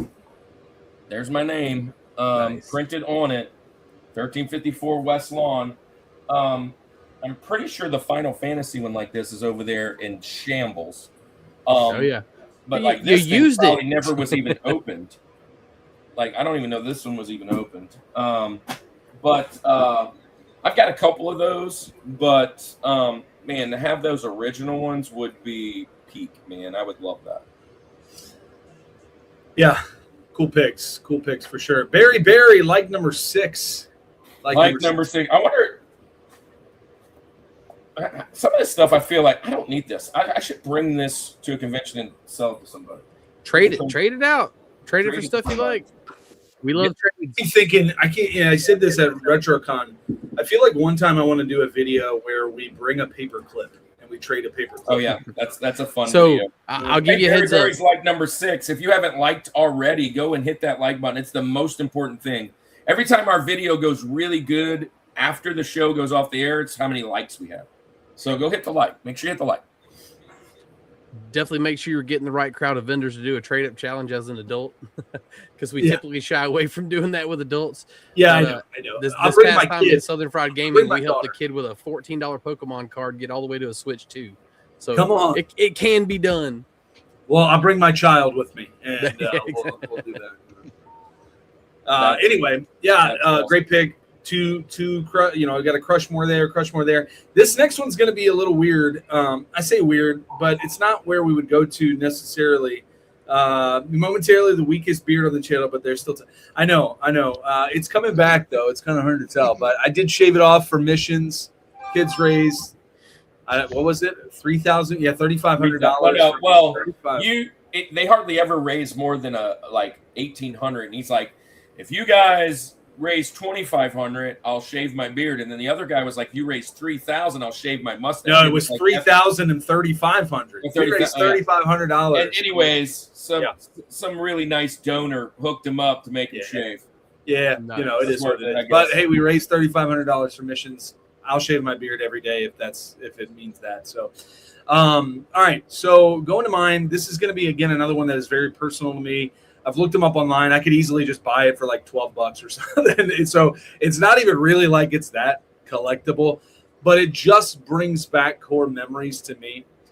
I remember going to my grandmother's church. Had like a book fair at it or something random like that. What a random thing, right? So I don't know why. I don't know the context of it. I would very rarely, I would go to her church. It was kind of like if we were spending the night, we would go to the church the next day. That was kind of the package deal. So for whatever reason, they were doing this. And I still remember the room that I was in. Like it was wood paneling everywhere. It was awesome. And I was a kid who really liked to draw. I still like to draw. I like to doodle, right? Like I'm not like an artist in the any sense of the name, right? Like I wouldn't say I do anything like that, but I like to doodle. I like to have fun with my kids. We like to go to YouTube and go to those like how to draw videos and just have a lot of fun with it and that kind of stuff. So, but at this one book fair, or whatever that we're calling it at the church, there was a book that caught my attention because it was from my absolute favorite video game franchise, video game character. He's the GOAT. And it is actually, I'll pull it up on screen here because I found it on here. Again, like I said, it costs next to nothing. So I may just buy one anyway to have it here. But it was the How to Draw Donkey Kong and Friends book. Oh, nice. There's nothing crazy special about it. Like I said, it's not anyone's grail, but it would bring me back to the 90s when I got this book. And the cool thing is, and I haven't done a lot of research to find if you could see the inside of it. I'm sure you can somewhere. But it was how you draw them, but it's the 3D renderings of them on 2D. So it was a really cool book that I remember going through the whole thing, drawing every character. There was like a summer where I would draw every single Donkey Kong character on every notebook that I had. It's such a random thing, but I absolutely love Donkey Kong, and I would love to have this again. Like I said, now having looked it up because of this show, I'll probably buy it. I mean, like I said, you can find it really cheap. So It's just iconic characters, and that's totally like when they came into that 3D, 2D world, and it's just those images stick. Yeah, so I love it. I think it's one of the now. Again, I'm very biased to Donkey Kong, absolutely, but I think that it holds up just as well, if not better, than any game from that time today. If I throw Donkey Kong Country in, which I might do when I leave out of here, it's so fun. The controls are still great. I mean, just the graphics hold up today. It is a beautiful, beautiful game. And I love all the characters, right? So as you saw in that one, you had Dixie on there too. So it's, it's from at least from Donkey Kong Country 2, right, and forward. So absolutely love it. Kirk's muted again. His dog must have been barking. Hey, real quick, Bryce JW, want to give you a shout out. We love Bryce JW. Bryce is amazing. We love Bryce. Bryce is the real deal. I went digging because I've had those books over there for years, and I'm just seeing some really fun stuff. I spotted what you're opening up over there. I love me some of that stuff too. Yeah, I'm like, what is? Some of this stuff is just like, oh yeah. So, anyways, just really good stuff. But I love that pick because that's kind of what this is about. Like, do you want something that is a grail to everybody, and you just can like flex? Oh, look, I have little Samson as a 10, or Olympic Games or whatever it is, the track and field game. Who cares? I don't care. Good, congratulations, you got a lot of money, but to have those things that actually mean something are gold. Hey, real quick, I will show some of this real quick because I just opened this up. So I have this little binder that I've had for years, and I don't know that I've opened it up for years, but I was talking about the posters. Oh, that's an epic poster. We'll save that one for later. But here's a Nintendo Power poster. Yeah, Super C. Super C. Here's one. Look, straight ripped out. Like, I don't even care. I'm 10. Just, what is this? The Simpsons, bro. Oh my gosh! That's Nice. awesome. Space awesome. Mutants. Nice. That is sick. That is Horrible awesome. game, but that's a cool poster. No, it's a great game. It's a great game. Hey, maybe I got one of those posters to fix your book, bro. Solar Jetman. Nice. Hey, I got a lot. Look at all this blank space right here. Iron Sword. Just saying. Iron Sword. I got What a is good this one? space one. If this was Mega Man 2, it'd be even better, but look, it's all ripped. Oh yeah. That's Anyways, a really cool poster. Fun stuff. Hey, I love this pick that you got, Andy. Really good stuff. Because, there's nothing more important, like out of all this. Family's important. God's important. Your job's important. Whatever. And I would go to these conventions. I see a lot of people just pour in like it's their life, right? If you don't own the convention or own a booth or own like a reselling whatever, just the collectors that come in, some of the people are like spending their life's fortune on some of this stuff. Like some of the stuff, I'm like, dude, you actually bought. Like me and the son will be walking like, Dad, look at what he bought. I'm like, man, either A, he's got money or he's not married and his wife doesn't care. Like, Yes, like, yes, and yes. Yeah, I don't know how some you of them bought check all every that. box. Yeah. But with that being said, things like that you can just pick up for a nickel or two and just nothing. Yeah. But really, every time you see it sitting there, be like, remember that time I was playing, we were drinking Mountain Dews till, the sun rose back up. And I remember that is way more cool to me than any of this stuff. So, I love all this stuff. So good stuff, man. The GOAT Convention. Everybody go to Game Central Station. Yeah. Speaking of that, Game Central Station. When is that? It's in March. No, so it's actually April of next year, April 3rd and 4th. So April. So one more month, April. Yep. So April. So yeah, we're going to be attending. It's over there in Jefferson, Georgia, which is I'm probably closer to Jefferson than you are. You being in Athens. Well, I'm actually in Statham, so I'm not too far from. You're in Statham. That's dude. We went there for Halloween this year. Yeah. Okay. Yeah. Downtown. Yep. Bro, that is nuts. That's like 10,000 people that go through there for downtown. Dude, that is and it is a small cool. town. Anyways, with that being said, let's jump in it. What's up? Hi, Crick. That's what I used to be called when I was little. Crick. Yeah, that's how. Yeah. Anyways.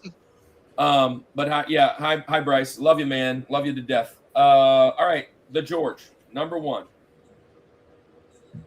Fox, you're up. Oh, me? Okay. We said, we talked about this game before, but and I even mentioned swords before. Yeah. I want to mention another one here because I think it would be I think for me anyway, the most GOAT collectible one can get based off a video game. So I'm going to go with the Buster sword from FF7, like a real life replica. I'm sure it would be heavy as heck, but I think that would be one of the coolest things ever. To be honest, that's my number 1. That is absolutely. Start with the sword, amazing. end with the sword. I love it. I love where we're. I love this. I love this. My buddy Kevin says, I love collectibles that you can never buy. I have 2 from my childhood. Star Fox competition jacket for win.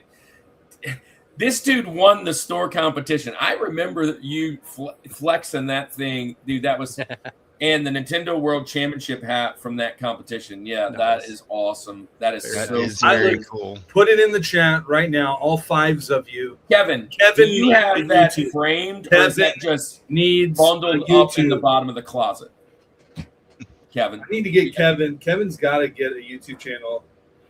Your daughter can admin it for you, man. If that's what the case is, you know. Yeah, he could definitely do a channel. He might get divorced though. You know, he's got enough on his plate with video games. His wife's probably like, no more, no more, no more. Yeah.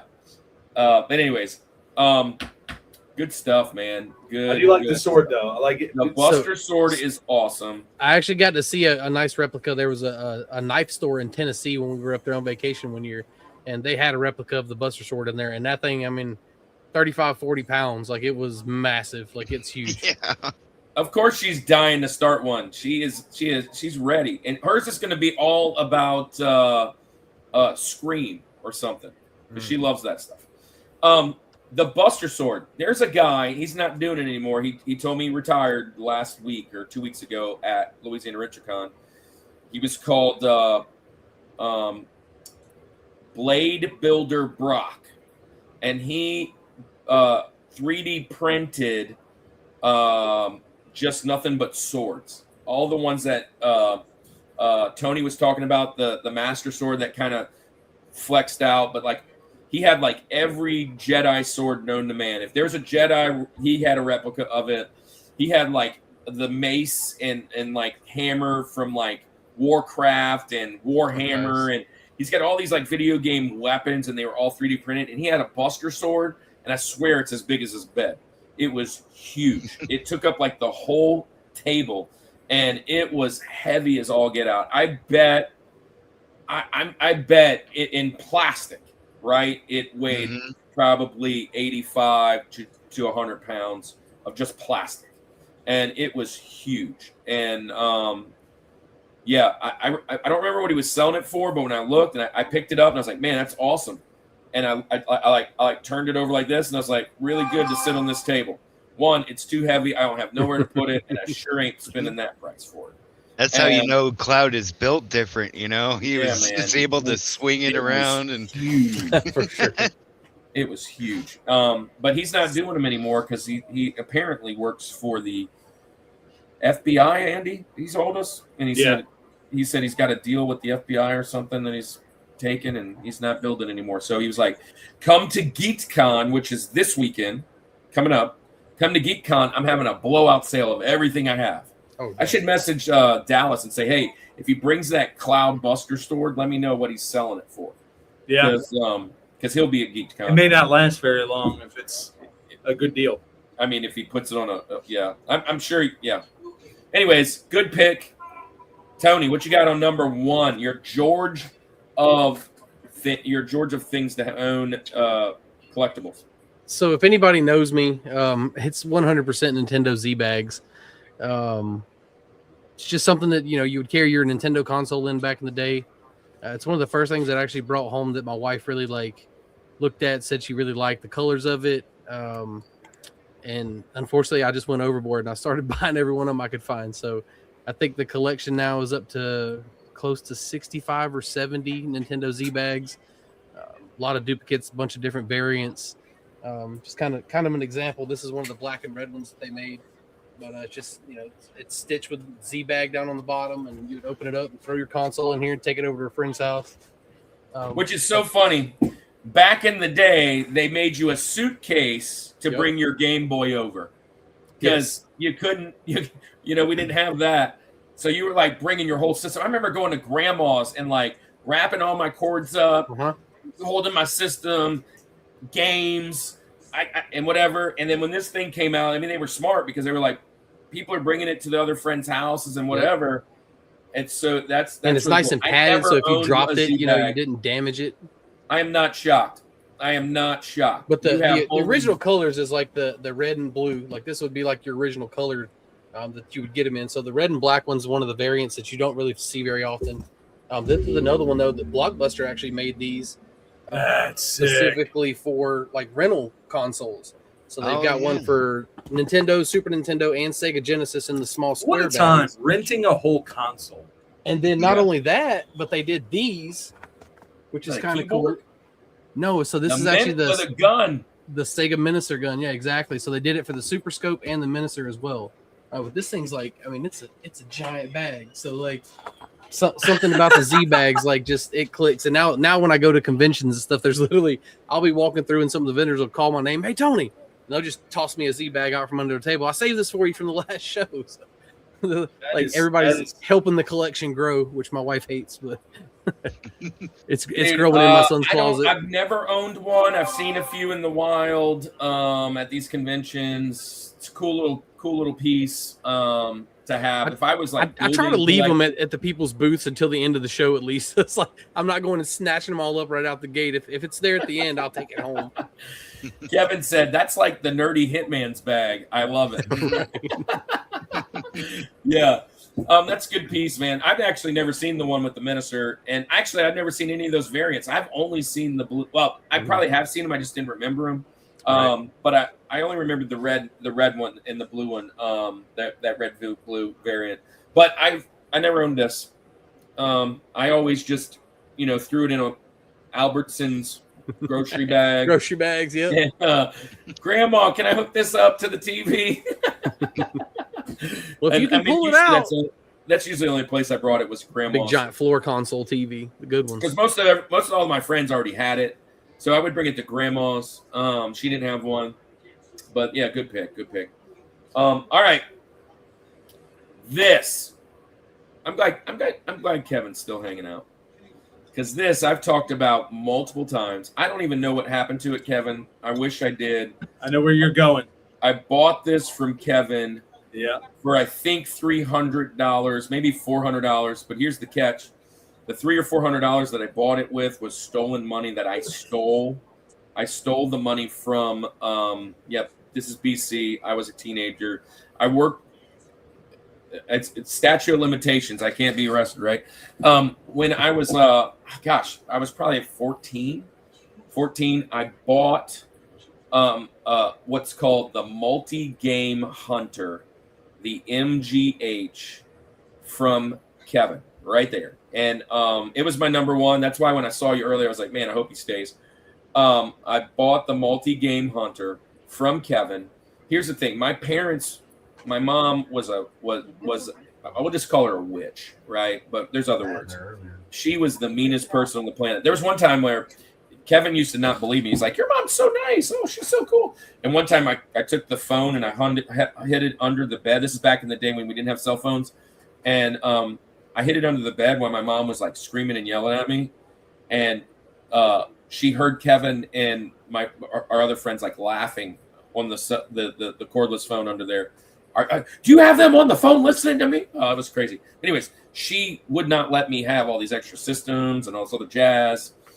So all I had was like Nintendo, Super Nintendo, but like I couldn't get a Genesis, I couldn't get a whatever. You already got one. You don't need to get it. Like no. And so we would go to Kevin's, and Kevin had everything, dude. He had so much. And Kevin, I don't remember the story, but Kevin actually is the only kid that I know that had a connection to Japan at 12 in 1989. But like he was ordering stuff from Japan that I was like, how are you? The internet doesn't even exist yet. How are you getting this? And so he would get this, and its multi-game hunter was basically this copy machine where you would snap in a cartridge-looking kind of receptacle, and you would snap it in, and one would be a Genesis, one would be a Super Nintendo, and you would put it in your Super Nintendo. And you would go to like Blockbuster and rent games, and you'd put it on the side, and you would download that game onto a 3x5 floppy disk. And so this was before, like this is when pirating started. This is before MP3s. This was before Napster. This was before all that stuff. My family's probably home from the game. They're all barking. But I hold on. Let me shut the door. I ended up stealing like $1,500. It was a lot from our local baseball field. I worked the gate during the World Series, and every time somebody brought me a 20, I put it in my pocket instead of putting it in the cash. They didn't have any record. I was like 12. They trusted me. And from like a 3-day stint, I walked away with all this money, and I had it hidden in my room for like a year because I was scared to spend it because my mom was going to whatever. So I don't know how I talked Kevin into selling it to me or whatever, but I bought the multi-game hunter that he had, that he bought from freaking Sweden or whatever. And I told my mom that he gave it to me. And that was like $300 or $400 of the dollars that I spent. But I looked them up. One in pristine is like $423 right now on eBay. One at a barely good cost is about $120. I don't have a reason to have this because I have all of the Super Nintendo or Genesis games already downloaded. But this is just one of the greatest video game, like, we're going to have video game memories here in like 2 weeks. It's probably going to show up. I apologize. But it is just one of those things that I remember as a kid. It's a staple. Like, I felt like I was somebody having that thing because nobody had it. Nobody had it, and he sold it to me. So Kevin sold that to me, and I had so many games.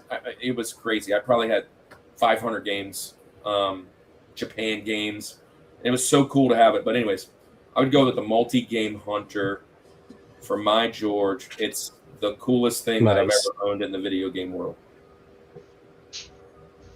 Yeah, you've talked about that plenty. There's a dark past. Yeah. But what a fun. So I mean, I talked about mine. This is kind of what it looks like here. So this is kind of like a disc drive, and over here you would put the Super Nintendo, or you would flip that disc over, and it would be like a Genesis. And then under it, you would stick that machine on top of your Super Nintendo, and it would download the game right to it. So because I had this machine and he gave it to me, like I bought it from him, I ended up talking my mom or whatever to get me a cheap Genesis. Because look, I got this. He gave it to me free. Why can't I just get a Genesis now? So I got one, and then I had like 500 games. It was so awesome. But and I was probably like maybe a freshman, maybe an 8th grader, when I got that from you, Kevin. So it's a long time ago. Long time ago. 30 plus years. Nice. That's a really cool thing. I didn't even know those existed. Yeah, dude. Like a super early EverDrive. Yeah. Go look it up. I mean, I've never seen one at a convention or in the wild. I would like to have one just to sit up there and be like, but I don't know what, my mom threw away stuff like she was going out of style. Like she just hated clutter and it was gone. And I think like once I went to college, if I didn't pack it up and safeguard it, it was gone. She threw it away. And so anyways, that's my George. Andy, what's your George? All right. Man. I know it's your George. Can I tell him? No.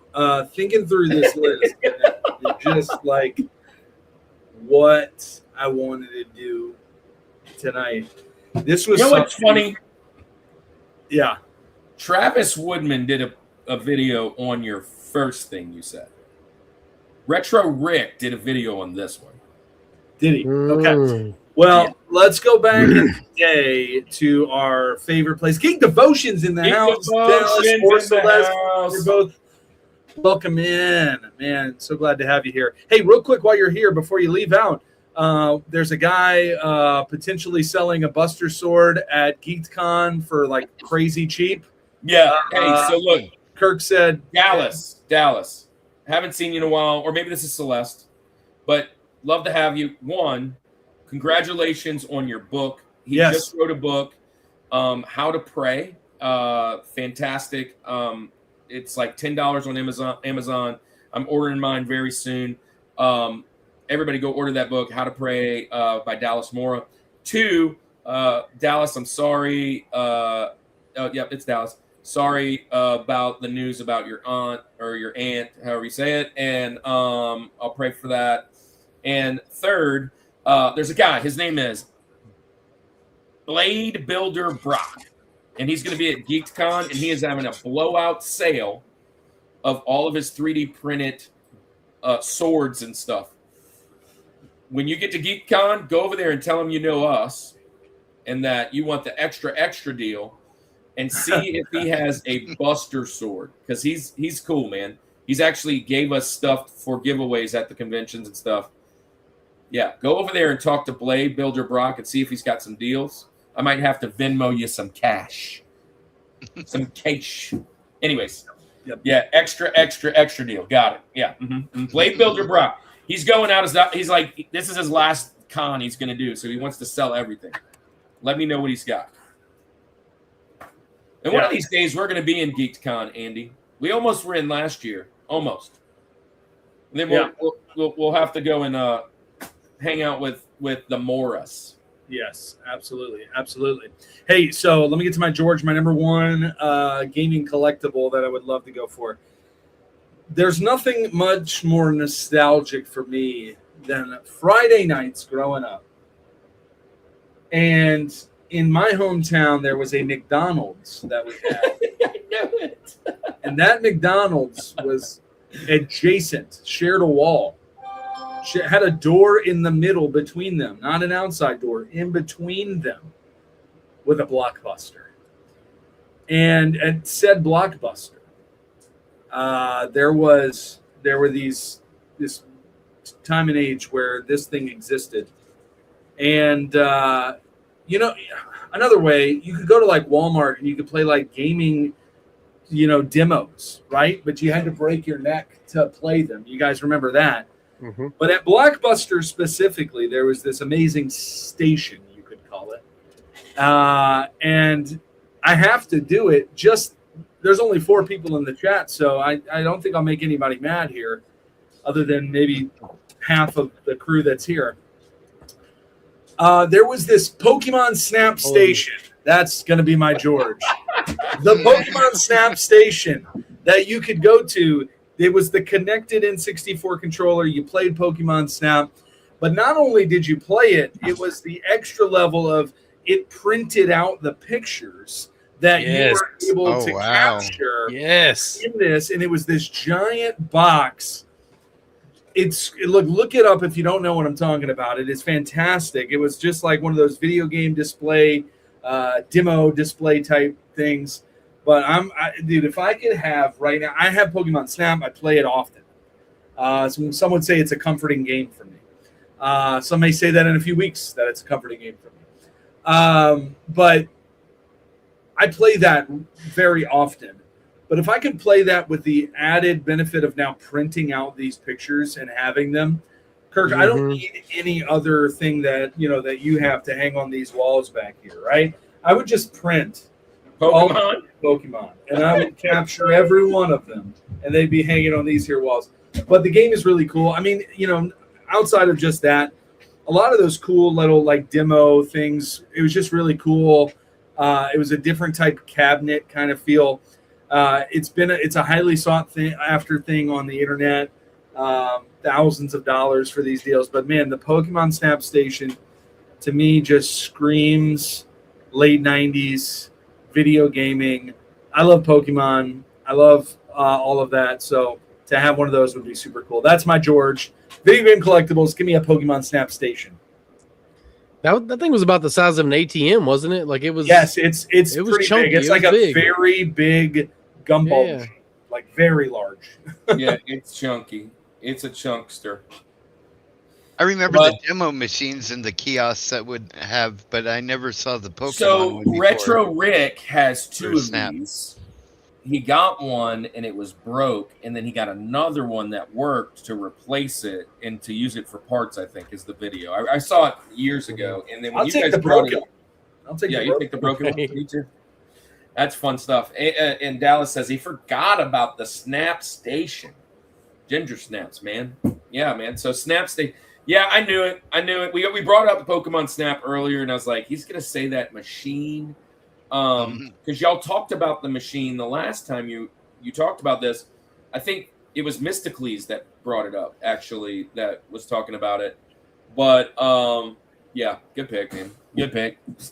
So, hey, look, that's our top 4. But we do have a little bit more. Real quick, I do want to, before we do this, Tony kind of briefly mentioned it earlier, but Tony, you're a Pokemon Snap guy, right? You're a fan? Yeah, I really like Snap a lot. Like, I played it a lot. I haven't played the new one. Like, I almost don't want to play it on Switch and kill the nostalgia for the original. But, yeah, we played that one a lot. It reminds me of going to Disney and going to Soarin', but there's just Pokemon everywhere. You know, you're just on a ride. Yes, through yes. nature, and it's a beautiful thing. Dude, I almost guarantee you, and I've not looked this up. But I almost guarantee you that there is a 12-hour loop video of just traveling through Pokemon Snap Land to some lo-fi beats or something. Well, if there isn't, I'm making it. It's going to It had happen. such replay value because you had to do certain things to get the items to go back to the beginning of the level to unlock the other Pokemon that you can't get. You're going to replay those levels, absolutely. Yeah. Yeah. So this is a good pick, man. It's really hard to find, but little kiosks like that, those are cool little pieces that, you know, what makes those really cool is like when the company, thinking back 1980s, 1990s, even early 2000s, when the company did a restock, they threw that crap away or they sent it back, and then it went to a dumpster. And so like people weren't like preserving that back then because they were like, who the heck wants this? Fast forward 30 years and everybody's collecting anything, whatever. If you could find it, it's like a small fortune. So really cool stuff. All right, let's do this. Our last, our next round, it's a little quicker. It's more of a fast forward. It's more of a draft. We only had one Rushmore. We're going to play all about the Benjamins because Benjamin Franklin just missed the mountain. We're going to learn what just missed our mountain.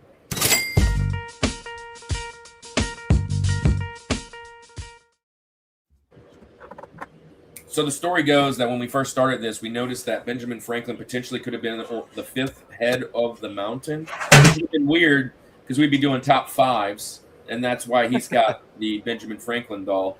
So we call it all about the Benjamins when it comes to honorable mentions because what missed our mountains, right? This is a little bit faster, but here's the one different rule. It goes like a serpentine draft, which is like fantasy football, which fantasy football is coming soon. I got to message the guys and see who's in. We potentially might have a spot or two, depending on how they feel. But we do a Rushmore League, and I've come in second 3 years in a row. How you like that? So I've lost the championship. Anyways, it's going to start with Fox, and then Tony, then me, and then Andy. But it will come backwards the second round. Andy, me, Tony, Fox, and then Fox, Tony, Andy, me, Andy, Tony, Fox. And Fox, you'll get the first pick and the last pick. Andy gets 2 back-to-back picks. Now, here's the cool thing. If you think there's something out there and you've heard me or Andy kind of talk about it, it doesn't have to be in order this time. Pick that before we pick it because you want the best draft. You know what I mean? So you're up first, Fox. What just missed your mouth? I would say game controllers. Like, there's a bunch of different kinds that you can collect. I mean, I really think that's really cool. Various colors, especially with retro systems, sometimes they're harder to find. But, yeah, there you go. I'm going to find one specifically. I wish I could have showed more than this, but, you know, even ones that light up. Oh, it's over here. There's one specifically that I need to. He knows. Here it is. I almost used this tonight. It would have been a potential Benjamin. But Kev, you still out there? This. Have you guys ever seen this? Oh. Yep. It's called the Quick Shot. It's a Nintendo controller. I used to use this. Did he say it in the chat? The foot controller. The foot controller. I would play Baseball Stars and other games with my feet with this. Yeah. Like back in the day. Like that's Nice. funny. Like trying to see if I could control it with my foot. The foot controller. Here it is, bro. I still have it. It's missing a suction cup. But yeah, cool controllers like this. I never see this thing. It was probably like $5 back in 1987. But yeah, that's really cool. I always wanted the NES Advantage, made you know, in that Hong big Kong, one. it says, but no date on it. Yeah, that big the big joystick looking for Nintendo. Yeah. The foot controller. That's hilarious. The Quick Shot. I didn't even know it was called the Quick Shot. All right, Tony, what you got? So kind of playing off of his controller one, boxed accessories for game consoles, mainly like original Nintendo, Super Nintendo era. Fox, you had mentioned the NES Advantage controller. I've actually got 2 of those complete in box. Awesome. Like I would consider like a controllers accessories to the console. So like anything like that complete in box for like a peripheral for the console is one of my favorite things to get. So, yeah, that's really cool. Inbox stuff is really fun. Andy's not a big deal with that. I just love. There's multiple things to that. But like if it's inbox, it just makes it rare. It makes it harder to find. I mean, I got to show one thing off real quick. Talking about this. Do it. This is probably one of my favorite pieces right here. Dude, that is awesome. Oh wow! Wait, that's it complete in box? Yes.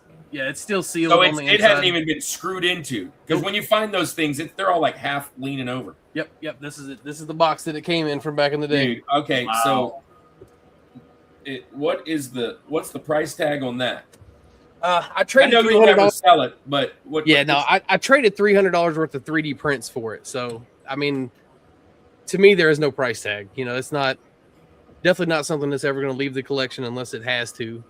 Yeah, that's really. I mean, cool, I think value wise, you know, you may be in the couple $300-$400 range possibly. I mean, considering the condition, I don't know that I've ever seen one in box. Have you seen one in box before? So I've only seen 2, and it was the guy that I bought this one from.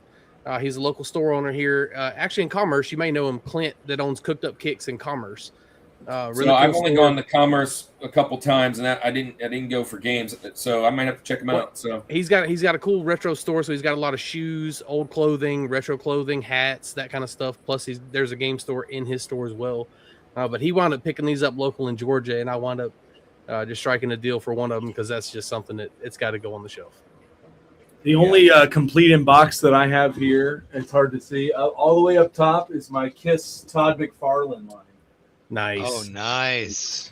I don't know why I've Very left nice. those in the box forever, but they're like yellowed over. They're so old. But it's fun stuff. So, Andy, you're gonna love this one. You were talking about kiosks earlier. There is one specifically I remember. I've seen it in pictures. I never have seen it in person since probably 1996, maybe 97. I don't know. But there was this cabinet, and I believe Gamer Aimer has one. I remember seeing it, her have it, but it looks similar to this. This is the best picture I could find, but there's a couple on the line. But it looks similar to this, and it's a KB Toys cabinet, and it's got a CRT up at the top, and this would play the games all day long, and this one says Nintendo 64, but I've seen ones that say GameCube, and it says Nintendo 64, but right there, KB Toys.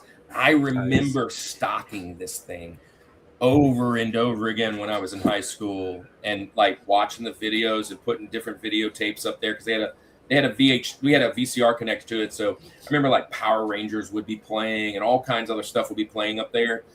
And it's just a really big memory for me. I mean, it's like what would I put in there? Probably my whole collection could fit in that one cabinet. And it would be really cool. But unless I had a game room, I would really have no purpose of it. It would be super expensive. But I would want the one that says KB Toys, because I remember stocking that thing a lot. And I was the demo guy, so we used to open games and actually get to play them because my sister was the manager. Pretty cool stuff. I remember that. Nice. Oh, good evening, Prime. What's up, man? Good to see you. So, Andy, you get 2 picks. Yeah, so this one is kind of like my George in a sense, but it just screams everything nostalgia. This would be really cool to have, and I'm going to share my screen because I found a picture of it. There we go. McDonald's Nintendo kiosk. Dude, Ooh, I that's almost nice. picked this. I literally That almost is so many nostalgia things all in one. Now they have like different styles of it. I like this That's one. the one. That's the one right there. Go back one. That's the one I remember. This one's Yeah. really cool. This one's got the arches on it, which is really cool. I like, they even have it for. Yeah, I was about to say the one with the four seats all the way around. Yeah, like Yep, just yep. so many really, really, really cool ones there. I think, again, it's not fitting in here, especially if I've got Kazooie in here also. But it would be really cool to have one of those things there. So that's a Benjamin for me. My next Benjamin that I'm going to pick is going to be, we kind of in passing mentioned it earlier, but if I'm going to take a cabinet, I want the Simpsons. I want the Simpsons arcade. I have it. Yes. There is a really cool ice cream shop 2 minutes away from me. Kirk, when you're here for STCC, because we will have our house, we're going to go to this place. It's the coolest place ever. It's called A Sprinkle in Time, and it's 90s themed. It's got video games everywhere, toys all over the wall, and it has a Simpsons arcade there. Nice. Claw machine. It's a free play Simpsons arcade, free play Street Fighter, N64, Super Nintendo, beanbags, toys, CRT in the bathroom just playing like old VHS. It's amazing. It's amazing. I've seen you take a couple pictures over there. I love that place so much. But so I go there sometimes and I'll just play Simpsons. That's another 4-player one, right? That's just a lot of fun to play. Listen, I love Bart Simpson, but I think the go-to in that one is Marge. Marge in that game is almost the best. And her skull goes all the way to the top of all the way through her hair. Her hair. That's kind of fun. With the vacuum cleaner, I mean, That's awesome. That's awesome. That's a good pick. And I actually thought about this other than the KB toys. It was in between those two, so that's a good pick. Hey, my next one, and actually another one that I have today, is a one of one. Actually, it's more than a one of one. It's like a couple ones of one. Things that I can't replace, I will never get rid of. I'm so happy I have these things. When I pull them out, it brings me to Kevin's house with Miss Debbie. It brings me to Marcus's house, Damon's house, my buddy Chris's house, them all at my house. I have a couple of them, but it is my personal handwritten code guides. Nice. And Nice. like this is a 101 type stuff. This, I've showed this one there before. This is my complete 100% of Secret of Mana, of how to do it, where to go, what to do. It's like falling apart. I've had it. Here is the 100% River City ransom code that I did from zero. There it is. You put that in, you have everything at the very max. The max you could possibly get it. And I did that. But like, this is when the internet first started. Downloading moves for like Street Fighter and Killer Instinct. There they are, like old school paper, dark stalkers. Standing in the grocery stores writing those down. I probably printed these at my elementary school, if I'm being honest, when I wasn't supposed to. I mean, yellow legal pad, written codes. This is all my handwriting. Mega Man 2, every code to beat the boss. Mega Man 3, every code to beat the boss. I don't know. Just these are just going through. This is way more important than owning anything. Solar Jetman, freaking Iron Sword, Gauntlet. I don't know, just so much. And then this one over here is like all fighting game moves. It's like all Street Fighter. Some of the stuff that I was laughing about that I saw in here, like this. The only way you could have got this, and it's probably got my name on the back. Yes, it does. My old address for where I used to live. This is the clue guide for Chrysalis that you had to order from Nintendo. Nice. Wow. And there's the Chrysalis study guide, or the thing. But this is the one when I was like, oh, wow. This is without the cover on it, which that sucks. But this is the mini Nintendo Power for the Wizard that you got when you went to go watch the Wizard. But this is my, like, codes and junk. And it's just really cool, man. Just all these codes, Mortal Kombat. So awesome, man. And I would probably never use any of these codes ever again. But to open this up and look at this, as soon as I die, my kids are probably throwing this in the trash. That's what's crazy. If I had like a game room, this is what would be framed on my wall, Andy. I would frame this stuff and just put it up there. It's some cool little thing like Pixel Park does with their controllers. Because this is like, I was like literally like 8, 40 years old. This paper. I love that. So there's I was saving this one. Nobody's going to have it. Nobody's going to have my other ones, I don't think, either. So. Well, you took one of my Benjamins. They're your handwritten codes. Sorry, buddy. Sorry. Hey, here's another one that's falling apart that you were talking about earlier. Here's one of those guides. Oh, and I think you were talking. This was the thing that. Yeah. I love that. maps. Final Yep. Fantasy I know that Wow. map. Yeah. The beast, the bestiary, all the enemies. Yeah, Andy, you don't know what you're missing, buddy. Well, kind of playing off that a little bit. My mom actually gave me a bunch of stuff from when I was a kid, and I had some handwritten journals from school talking about getting my original Nintendo and how Donkey Kong is my new favorite game. So like, I can definitely Yeah, I that, like you. this guy. And- I like this guy. like the goosebumps when you see your own handwriting from a kid like that, and you're reading it, and you're like, okay, so this is a core memory. This isn't just like something I picked up again as an adult. Like this is something that's been there from when I was like young, it says, you know? fighting game moves, all like in some childish writing. And Hey, right that's here, a good bubble letter right there. And then I made like a table of contents on the front. The Dark only my Stalkers, problem Mortal Kombat is 2, Mortal Kombat, Street Fighter 2 Turbo, Fatal Fury 1, 2, World Heroes 1, 2, Samurai Showdown, Ninja Turtles Tournament Fighter, Samurai Showdown. Double There it Dragon 5. Is that 5? I guess. Fighters History, Killer Instinct, and Dragon Ball Z. It's all funny done. though, Tony. You mentioned like if you see your handwriting as a kid. My problem is nowadays, if I see my handwriting now, I don't know if it's from when I was a kid or now. It hasn't changed at all. The only difference is I probably have a bunch of those S's all over my Oh, handwriting. the money back. sign S's. Yeah. You know what I'm talking about. So, Wow. yeah. Samurai Showdown was the real deal. I absolutely love that game. Oh, my God. All right, cool. I'm going to be watching this for a little bit. All right, Tony, we're to you Dragon now. Warrior It's another one of your Football. honorable mentions. So this one was definitely going to make the list, but I had to kick it off because of the Z bags. But the old school like tips and tricks Nintendo cards that you could get back in the day. So like these would come in a pack. They're all sticker cards, so different like Super Mario 2. Yes. The cool thing was on these on the back they have different tips and tricks for different games you're playing.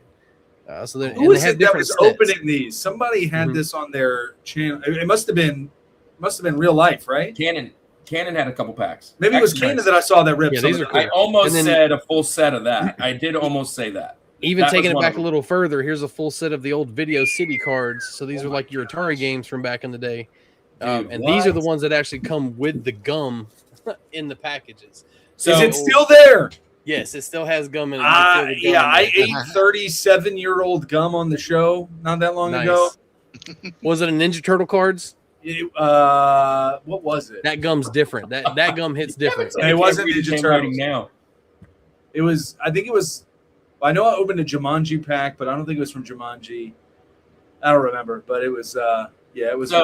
So Andy, when we broke the record of viewers, which is 42 at the time. So he ate that, and then Nice. I ate one later for 44. I know what it was from. For It was from. 44, I ate one, and I was on the way to this convention actually when it happened, and then I was like, dude, I'm not eating any more of that gum. That it tastes it literally. I can't tell you what it tastes like. So I was like, I'm getting bean boozled. I would much rather eat throw up than that again. And so if we ever break the record again, Dallas said Jumanji is what happened in the bathroom after he ate the pack. Yeah, that's right. But it was Dude, it was the Who Framed Roger Rabbit. Andy, That's Andy, speaking of that, Jumanji is what happened.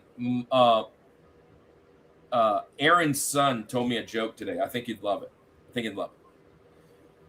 What do you call what do you call a dinosaur fart? a dinosaur farm. Fart. Blast from the past. Yeah. A kindergartner told me, or a second grader told me that today. And I was like, oh, that's money. That's a good one. All right. That's good. All right, Fox, you get back-to-back picks now, man. Yeah. Back-to-back jacks. So one I'd like to mention is I don't know if many will know about it, but Ghost of Tsushima has a ghost mask that you can get, and they're like, I don't know, like 150, maybe $200 if you find them. But I just really like the game, and I really like the collectible itself. And masks are something that normally aren't really a thing for Right. people collect, but it's one of those things that I would like to get for sure. Yeah, Good absolutely. pick. Both Ghost games were amazing, and those masks were amazing. Said, yeah, that joke did stink. So yeah, I'm sorry. it was from an 8-year-old, maybe 7. Anyways, good pick. Good pick. You get another one, folks. Oh no, we got back to back. Yeah, and the other thing is, I, or at least for me, anyways, I like collecting like pocket emulators, especially. They come in all kinds and all kinds of different shapes. Some look like Game Boys like this, others look like Vitas, and all kinds of different things. I even have a portable arcade. So like I collect a lot of these things, even though I play a lot of emulation on them. But Awesome. it's Tony's just one of reaching for those things. something really I was nice. trying to find it. I got a Shield Portable up here. So like same thing. It just nice. opens up with a big screen, like a touch screen up top, and then it's like shaped like an Xbox controller on the bottom. Like those things are great. So about If I had to 3 years pick one that I really needed or really want, is the AYN Thor, which is a dual screen one with OLED screens and everything. You can play DS, 3DS, you name it. Nice. So about 3 years ago, I bought this this Raspberry Pi, Retro Pi is what they were calling it, and it's got like 28,000 games. And he sent a message because it's a guy on Facebook. I bought it from that guy for like $300. Now I watched it for like 2 years, trying to make sure it wasn't like a scam and everybody else was getting it. Right. It came and it's loaded, dude. There's not once. I lie. There's one game that I've played that didn't work. All the other ones that I ever played have always worked. They're ready. And he just sent a message out the other day, and it's updated. So this goes up to PSP. I think that one goes up to a like GameCube or Wii or I don't know. It's got other games on it, and it's only $300. And I was like, oh well, maybe I'll buy that one and then sell this one or give this one away or whatever. But I haven't figured to do that. And that's like by the time I wait, there's going to be more on it. I think there's like 60,000 games on there now. Jeez. So it's pretty crazy. I do want a portable one though. I do want a portable one because I don't always come in this room. This is technically my wife's office as well. So I'm not always in here. She's always working. So, some of them aren't even all that expensive, like sub $100 even, if you're looking hard for them, even on Amazon. So, Kevin, I need you to build me the new Switch thing that you were talking about. That's what I need you to build me, and you can build me that too. But that's fine. I'm telling you, Kevin. I'm gonna make your YouTube channel for you tonight, and I'm just gonna send it over, and you can start uploading. I mean, you'll pay for all of this. I promise. People are gonna want to see your collection.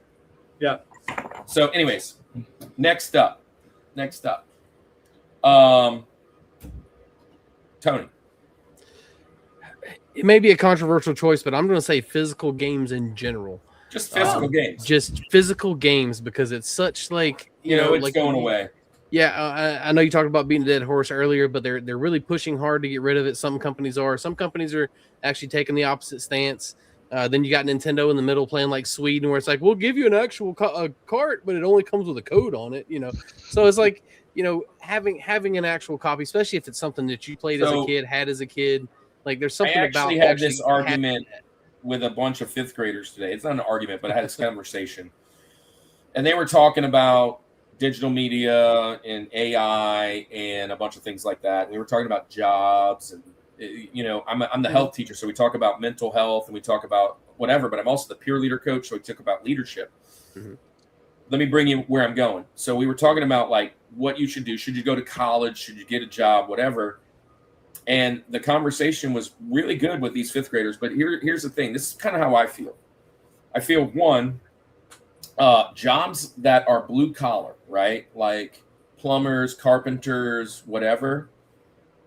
I'm not going to say like next year, but like probably 20 years from now, they're going to be so ridiculous to get your dishwasher fixed because there's only going to be one dude that knows how to do this thing. South Park made an episode about that. It's like old, but here's the thing: it's all old school, whatever. The same thing goes for artists. I feel like because of AI is going to literally get better and better and better and better. Just like video games were 8-bit, NES. Remember when it first came out, you got 17 fingers on a hand. Now they're doing it pretty good. You couldn't spell anything right. And it's only been like 3 or 4 years. Pretty soon, it will take over. You'll start getting the ridiculous, all the posters being exactly the same. It will be a pristine, and it will put people out of business. But what will happen is these real artists will be making money hand over foot because people are going to want to pay real people to do it. Yep. And so all these people are like, oh, you're stealing my stuff. Dude, they're about to make money like crazy because, in my opinion, it's going to be like Napster, right? When Napster first came out, all the musicians, Metallica, were like, this sucks, and you're going to whatever. Now they're making money hand over foot from Spotify and from these other companies. And so digital media, it's going to be the same thing, bro. There's going to be, whether it's Sega jumping back into the game or some other new system, they're going to jump back in, and everything's going to go digital, and that one guy is going to show up and go, here's my stake in the ground. I'm going to make physical media again. And everybody's going to go out and buy this thing for like $2,000. They're going to be like, dude, we got to have it again. Remember like when the computers first came out and they were like $2,000, right? It's going to be like that. And people are going to make money, and people are going to be so, like, their eyes are going to light up. And it's going to be so crazy. And they're going to go out and like, oh, real people are doing stuff again. Kind of like, like Wally, we don't want to be sitting around letting everybody do anything. So that people are going to spend the money. All those amazing people that are being put out of business for these like next 2, 3, 4, 5, 10 years, there's going to be a boom from our kids or our kids' kids. There's going to be a nice resurgence of like indie gaming. I feel like, because a lot of those people leaving those studios, they're going to take all that knowledge and stuff they got from the studios and just go make their own stuff. And it's going to be way better because it's stuff they want to make and that they put themselves into. I mean, they're not making money hand over foot, but they are still doing really well from digital music compared to like when people were robbing them blind with Napster. And dude, we were downloading, whole libraries for free. And people were like, this sucks. It's going to end up, people are going to get paid for it. I mean, it's just going to happen. Very smart people are going to learn how. Well, and every time a lot of people like to dip their toes in and try stuff. And it's my art that they get royalties from it. It's going to happen. And a lot of people want to try things like that and dip their toes in, and hear the music for free. Let me see if I like this. And then if they do like it, they may wind up going and buying the album, So, I mean, give people the chance to hear it. Yeah. I mean, it is what it is. I mean, I'm not saying that you have to lean in and buy it all and like you have to accept it. Because if you want to do it, you can do your life the only way that you would do your life. But I just feel there's like a renaissance type that's going to happen, just like it's always happened. Things always come back. Bell bottoms come back, but I don't know why. It's going to come back. Things all come back. Pendulum's going to swing back. People are going to get tired of it. They're already starting to get tired of it. But I think it's going to run in all these big businesses, all these big whatever. And, I mean, it's funny. I saw a video the other day where it's like guy was just walking around the convention and just like taking pictures, or like it was a video of everybody's booth and everybody's sign and everybody's logo and just being like, AI, AI, AI, AI, AI. And I mean, there was like 100 of them in there because everybody's kind of doing it. But I feel like real artists are going to do real well. Not now, not in the next like 3, 4, 5, 10 years, but it's going to blow back up. Unfortunately, some of them. You see a lot of conventions now. Also, they're very staunch about no AI art sales. Yeah, like, don't bring it here and sell it. Yeah, and now they're doing the no meta glasses and all that. And I mean, I get it. For me, if you want to film me, I don't care. I think a part of art, though, is it's often attributed to the artist, right? Like, so even if, like, an AI could write Harry Potter or whatever, part of the reason why Harry Potter sells is because it's from J.K. Rowling. We associate the art with the artist. I agree. So, if we said made by AI, I doubt it would sell as hot as, say, No, No, it wouldn't. Absolutely Todd not. McFarlane or even Rob Liefeld is.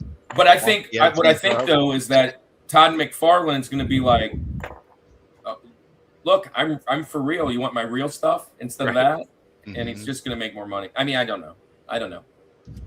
It's a good, interesting talk. But talking about digital media, love it. Good pick. Good pick. Hey, my next one, digital media. I told you I was going to use this twice, right? When I held it up earlier, I had it like this. Well, that's because the most important part about it is that. And I have my collection from a kid, and they have I colored in the triangle in almost all of them, but my name written in my handwriting, my game, which is secondarily, I said earlier I'd want this one in box, but this one would probably hopefully be in the same box with it. Like, this is the real deal. Not like a box I can't use, like a shadow box type stuff, but like that's my game as a kid. And I have, I don't know, I probably have 50 Nintendo games. Not that many to compare to most people, but I bet 30 of them have that on. Nice. And that's just really important to me. That's more awesome. important. That's more important than anything. So that's going to be my next pick. Just my personal childhood collection. I like it. All right. My next pick is actually a shout out to Gamer Aimer. She put this video out. It's been a little while, a couple months that it's been out. But when I was typing in like collectibles, it kept coming up on my thing, and I was like, "Oh, that's really cool." But it's going to be the. He has a ton of cool stuff, bro. The bobbleheads, promos from the games. You got your Link, your Mario, your Bowser's, all these types of things. So I don't have those ones. It's hard to tell right here, but this is a Jesus bobblehead always hanging out right here. I have a Bucky's bobblehead up top. Nice. And then I've got a Mandalorian one up top too. But yeah, no, the ones from like GameCube where they're standing on top of the GameCube. It's a really cool thing. If you haven't checked it out, go to the Gamer Aimers channel, check out the video. There's a lot of really cool bobbleheads out there. So we'll do that one. I'm not sure exactly who that is. My name is Mr. P. That's one of my students, but it looks, because the picture's small, it looks maybe like Nia. If it's Nia, hey Nia. If it's not, I'm sorry, your picture's really tiny, but maybe so. But nice to be here, Nia. It's good to see you. Those are cool.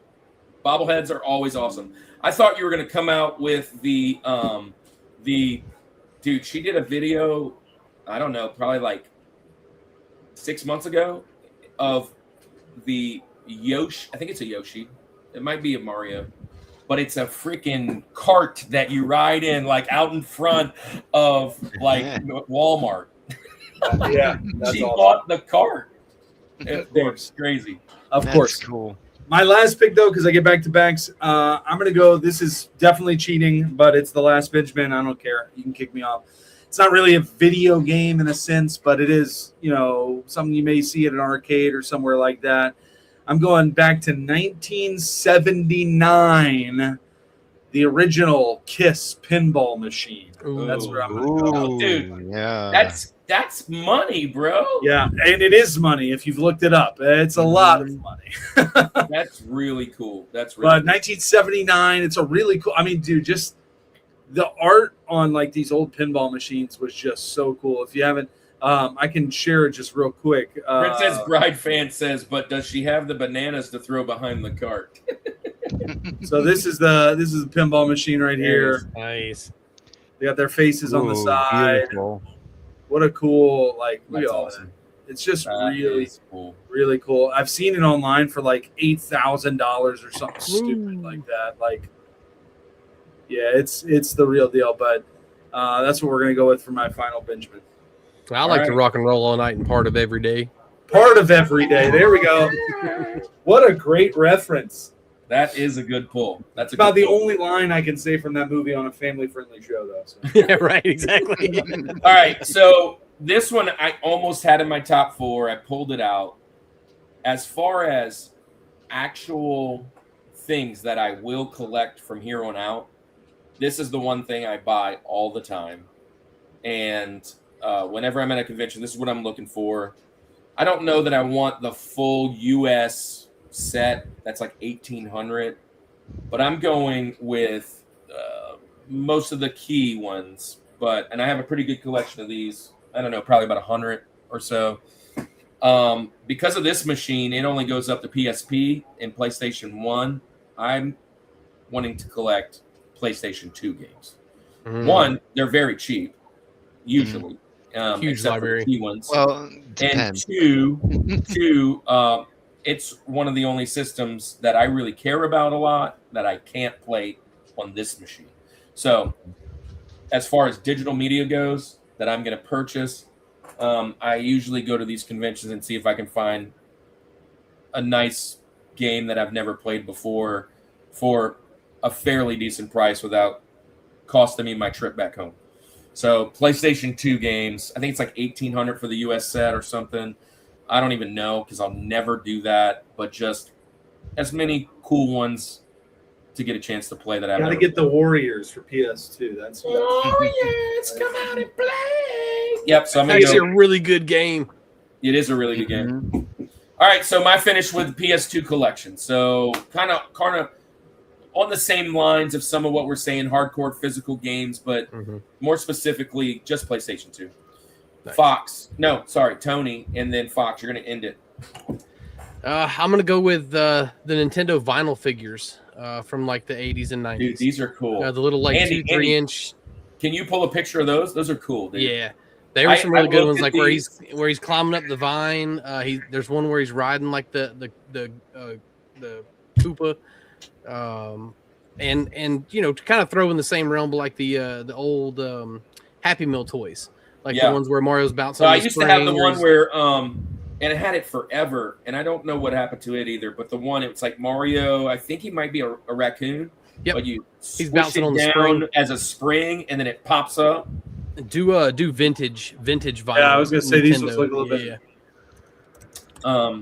But they just had that. Dallas there you go. Podcasts. Just like oddball looking. Yeah, there's some really good ones though. Just get a PS2. That's a handful there. Yeah, there's where he's riding. He's got the turnip in his hand from the Mario 2, and then he's riding the turtle there, which doesn't even look like the goon. You just have to show me how to do all that, dude. Super cool ones. Yeah, those are really cool. Hey, there we go. Alakazam. We'll just throw that out there because or abracadabra. No, that's Alakazam. Yeah. This is the best one of the night. True Collecting. Dallas Collects Podcasts. He's been told a couple times, you cannot do any more podcasts. Kevin, you're gonna hook me up. So I need a Switch to replace the Switch I lost.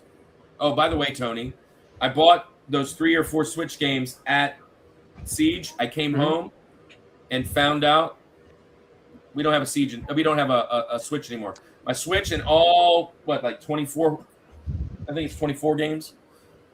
Sometime over the summer, never made it back home. Oh, no. Yeah. So, Kevin, you're going to have to do the Switch for me. I think I might have an extra Switch for you. Don't worry about that. PlayStation I'll get you for taken me. care of.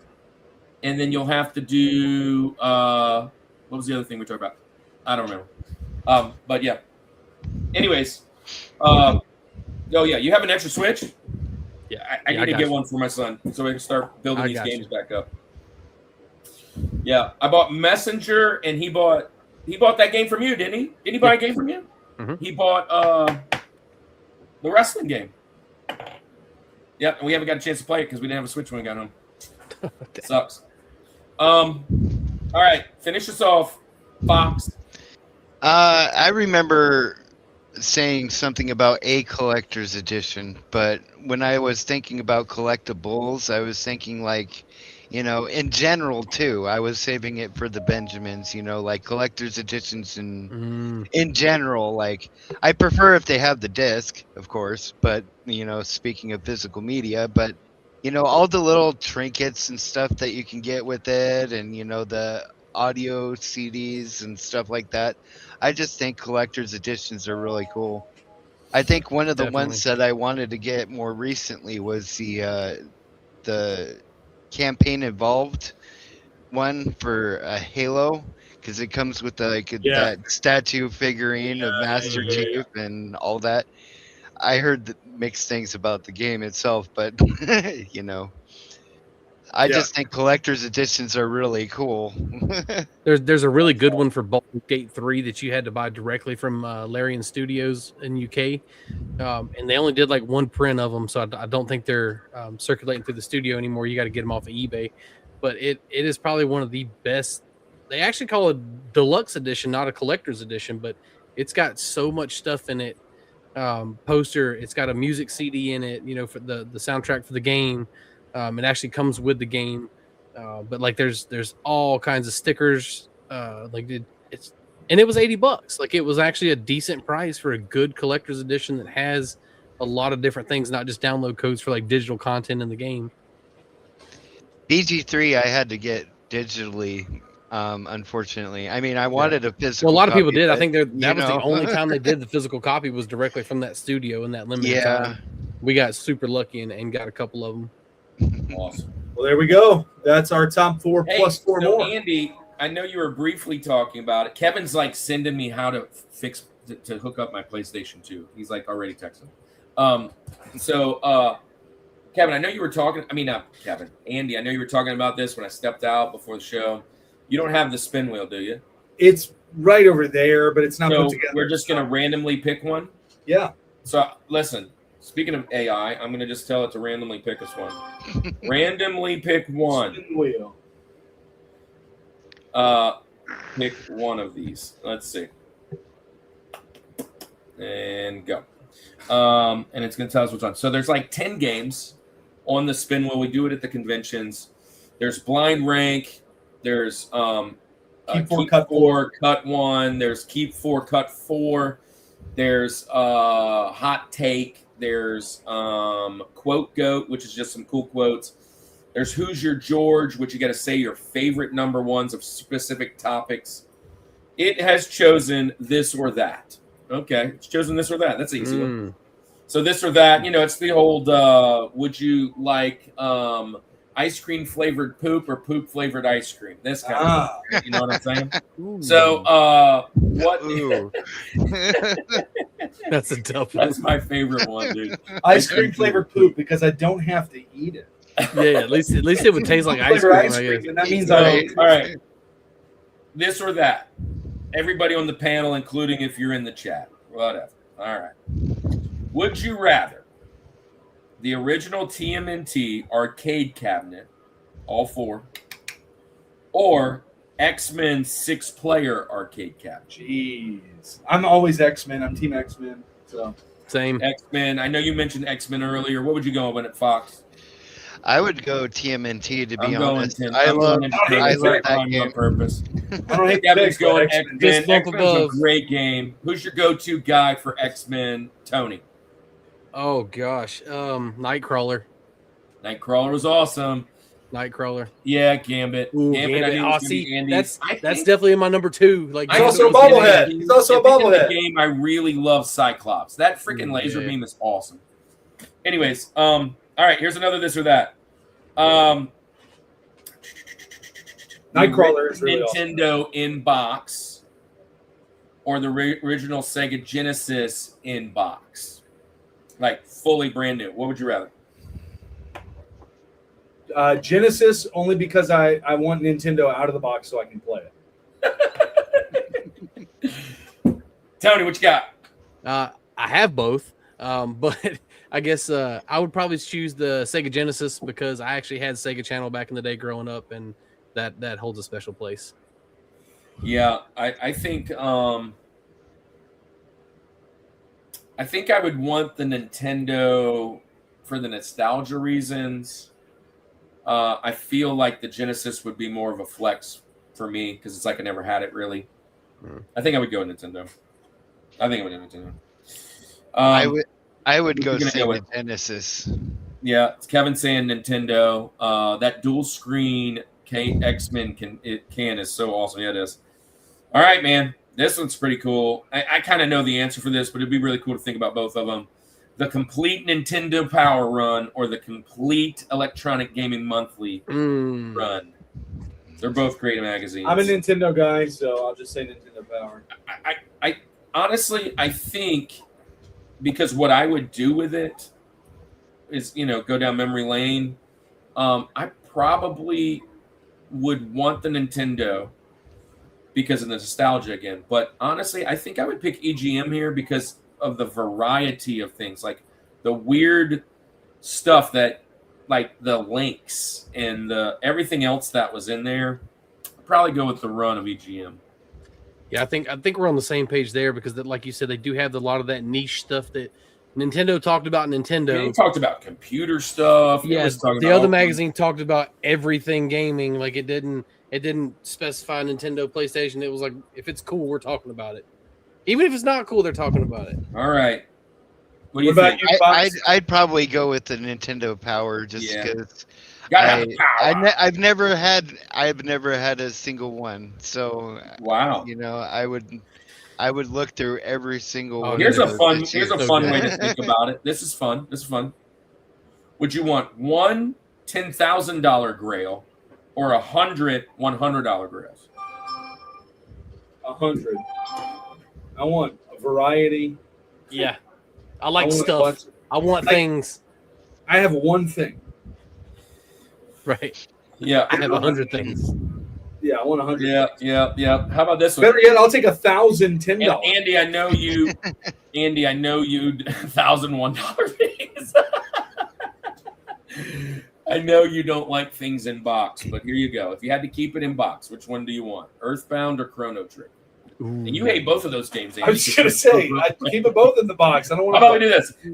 Earthbound or Pokemon Yellow? No, Earthbound or Chrono Trigger? Well, with the same logic, I don't want to keep yellow in the box. I want to play it. Yeah. So there, I mean, I don't know. Keep the other one Earthbound's in the probably box. more expensive than Chrono Trigger, probably. Complete in box? Oh, Earthbound's like $5,000 complete in box. Yeah, it's crazy. All right, we got 5 more. Sealed any... Wait, hold on.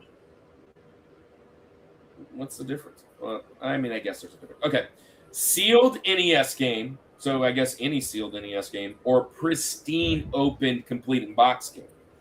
So, Andy, this is it you want it opened or not? And so basically... say it again. Do you want your game sealed or not, Andy? Not. Why seal a game? I can't play it. Games are to be played. What if you don't have the system and you can't play it, and you want it for the fact? Then I'm going to go get the system, or I'm not getting the game in the first place. Yeah, I hear you. What about you guys? It's a tough one for me because, like, I mean, I do like some sealed stuff. One of the biggest things I found in the wild, actually, I bought a NES challenge set from a guy, and the Mario that came with it was still sealed with the challenge set tape around the Mario game. So, like, that one I'm never going to open. But I've also, sealed stadium events, no doubt. Is there actually a sealed version of that? So I know a guy here in only Georgia that's got a ton of them. those. Is one of them sealed? I don't. There may be I've a seen graded them sealed graded one out there, before. but definitely not on the market. But I know a guy that has several copies of it complete in box, which is insane in itself. But to find a sealed one, like I couldn't imagine. And so that's like a $20,000 game, ain't it? Oh, loose! Like the cartridge alone is worth $20,000. That's what I'm saying. So sealed would be what, like probably $1 million. I mean, yeah, if you get a good high grade on there, that's the sky's the limit on that one. All right, I'd always complete prefer Nintendo CIB. collection or complete Super Nintendo collection? What was the first one? Nintendo or Super Nintendo? I'll take an original Nintendo set. Regular SNES. Nintendo or regular Super Nintendo? Complete set. Super Nintendo. I love the Super Nintendo. I think I would take. Oh, gosh, I mean they're equal to me. I'd probably take Super Nintendo. There's a lot more. I think there's a lot more fun games that I would find, and There's a lot of games on the original Nintendo that are just horrible. like, what are we doing? And there's some in it, all sets. I mean, look right? at Yeah, Wii- absolutely. look at Wii Shovel. And again, it was the time, so we can be fair in saying it. But it was like, yeah, those games. All right, last one. Fox, what did you pick? I didn't hear you. Yes, I would pick Super Nintendo Yeah. just because it has more games that I actually want to play on it, and have played. Yeah. All right, here's a cool one. Original store display, like kiosk, an original store display kiosk, or a prototype game. The display. Give me the display.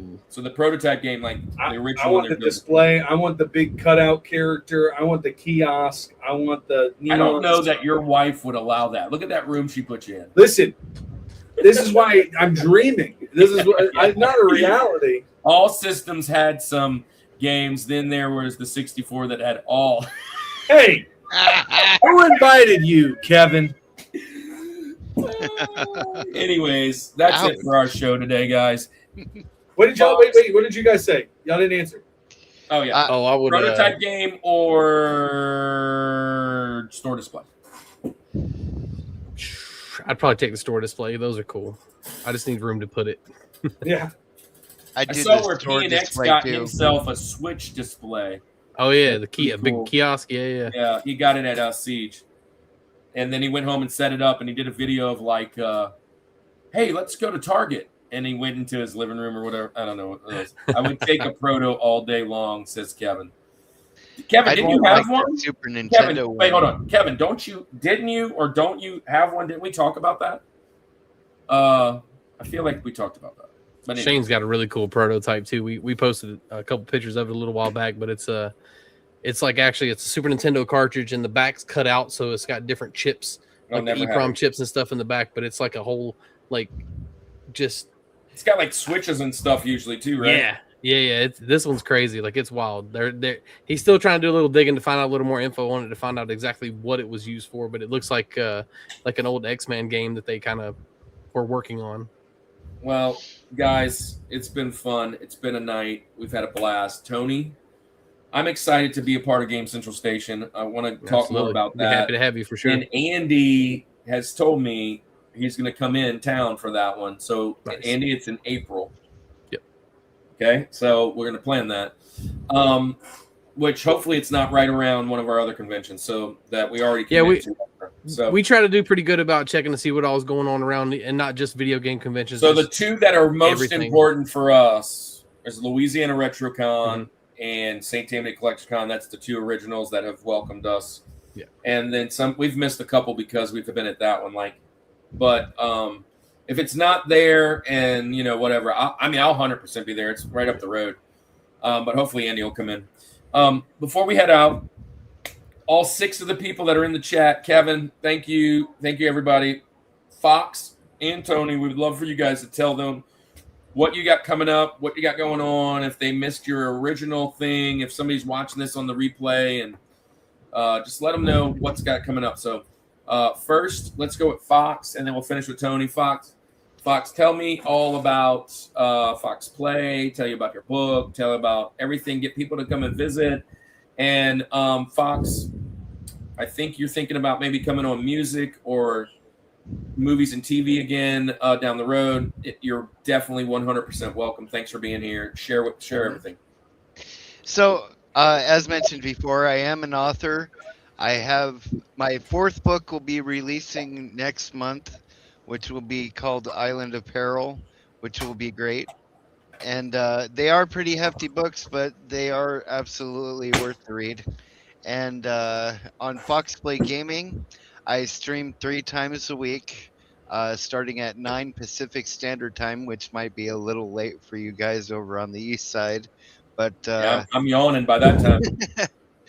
But I do a variety of games, and I put it up for a vote as what we play next. And I'm always willing to take on suggestions, and I'm looking forward to maybe having some more returning people on and new people on for my Fox Talks, I call them, interviews.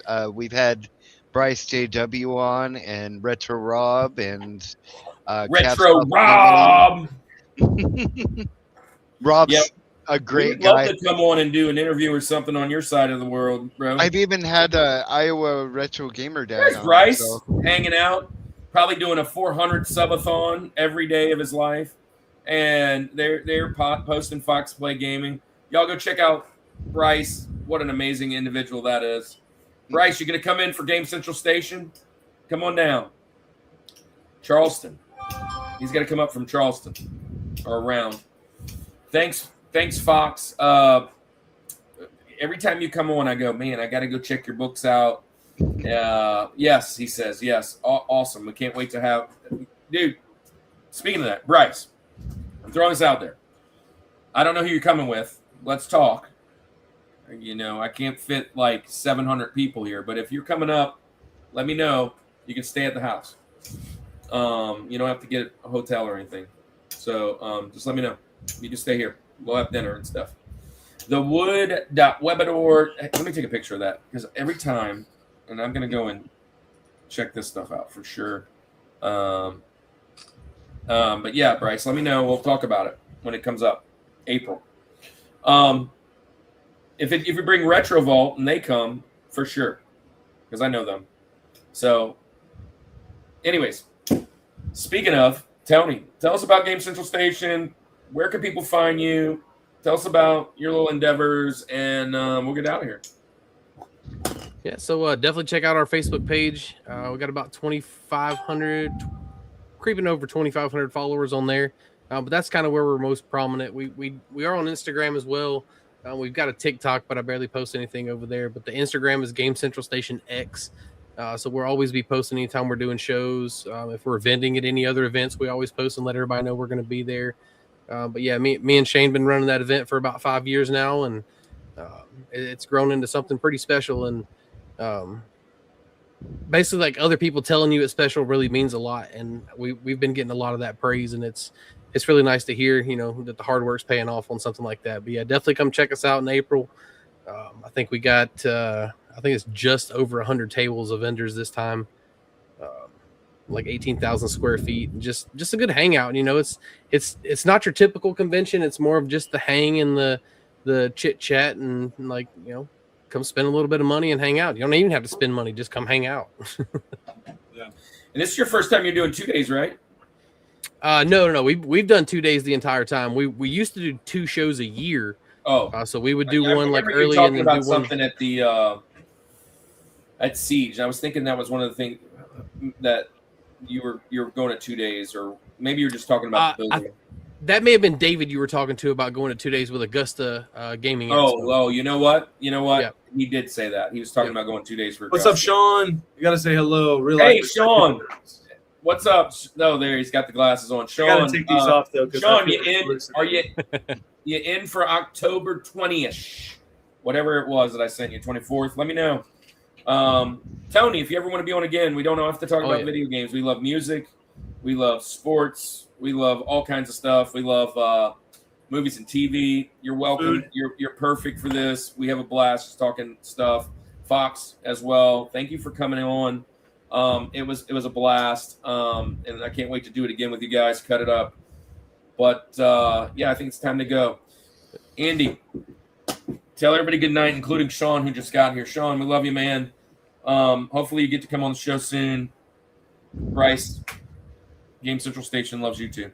Hey, thanks everybody in the chat for hanging out tonight. Thank you, Tony. Thank you, Fox. Thank you, Kirk. I don't ever thank Kirk, but thank you, Kirk. Thanks, everybody. Thank you, Andy. Thank you. Yeah, you know, this is for everyone who believed in me. But anyway, thank you, guys. We will see you next time. But for right now, it's time to go to bed because this is the Rushmore Show, where it's all about your top 4 and nothing more. Peace.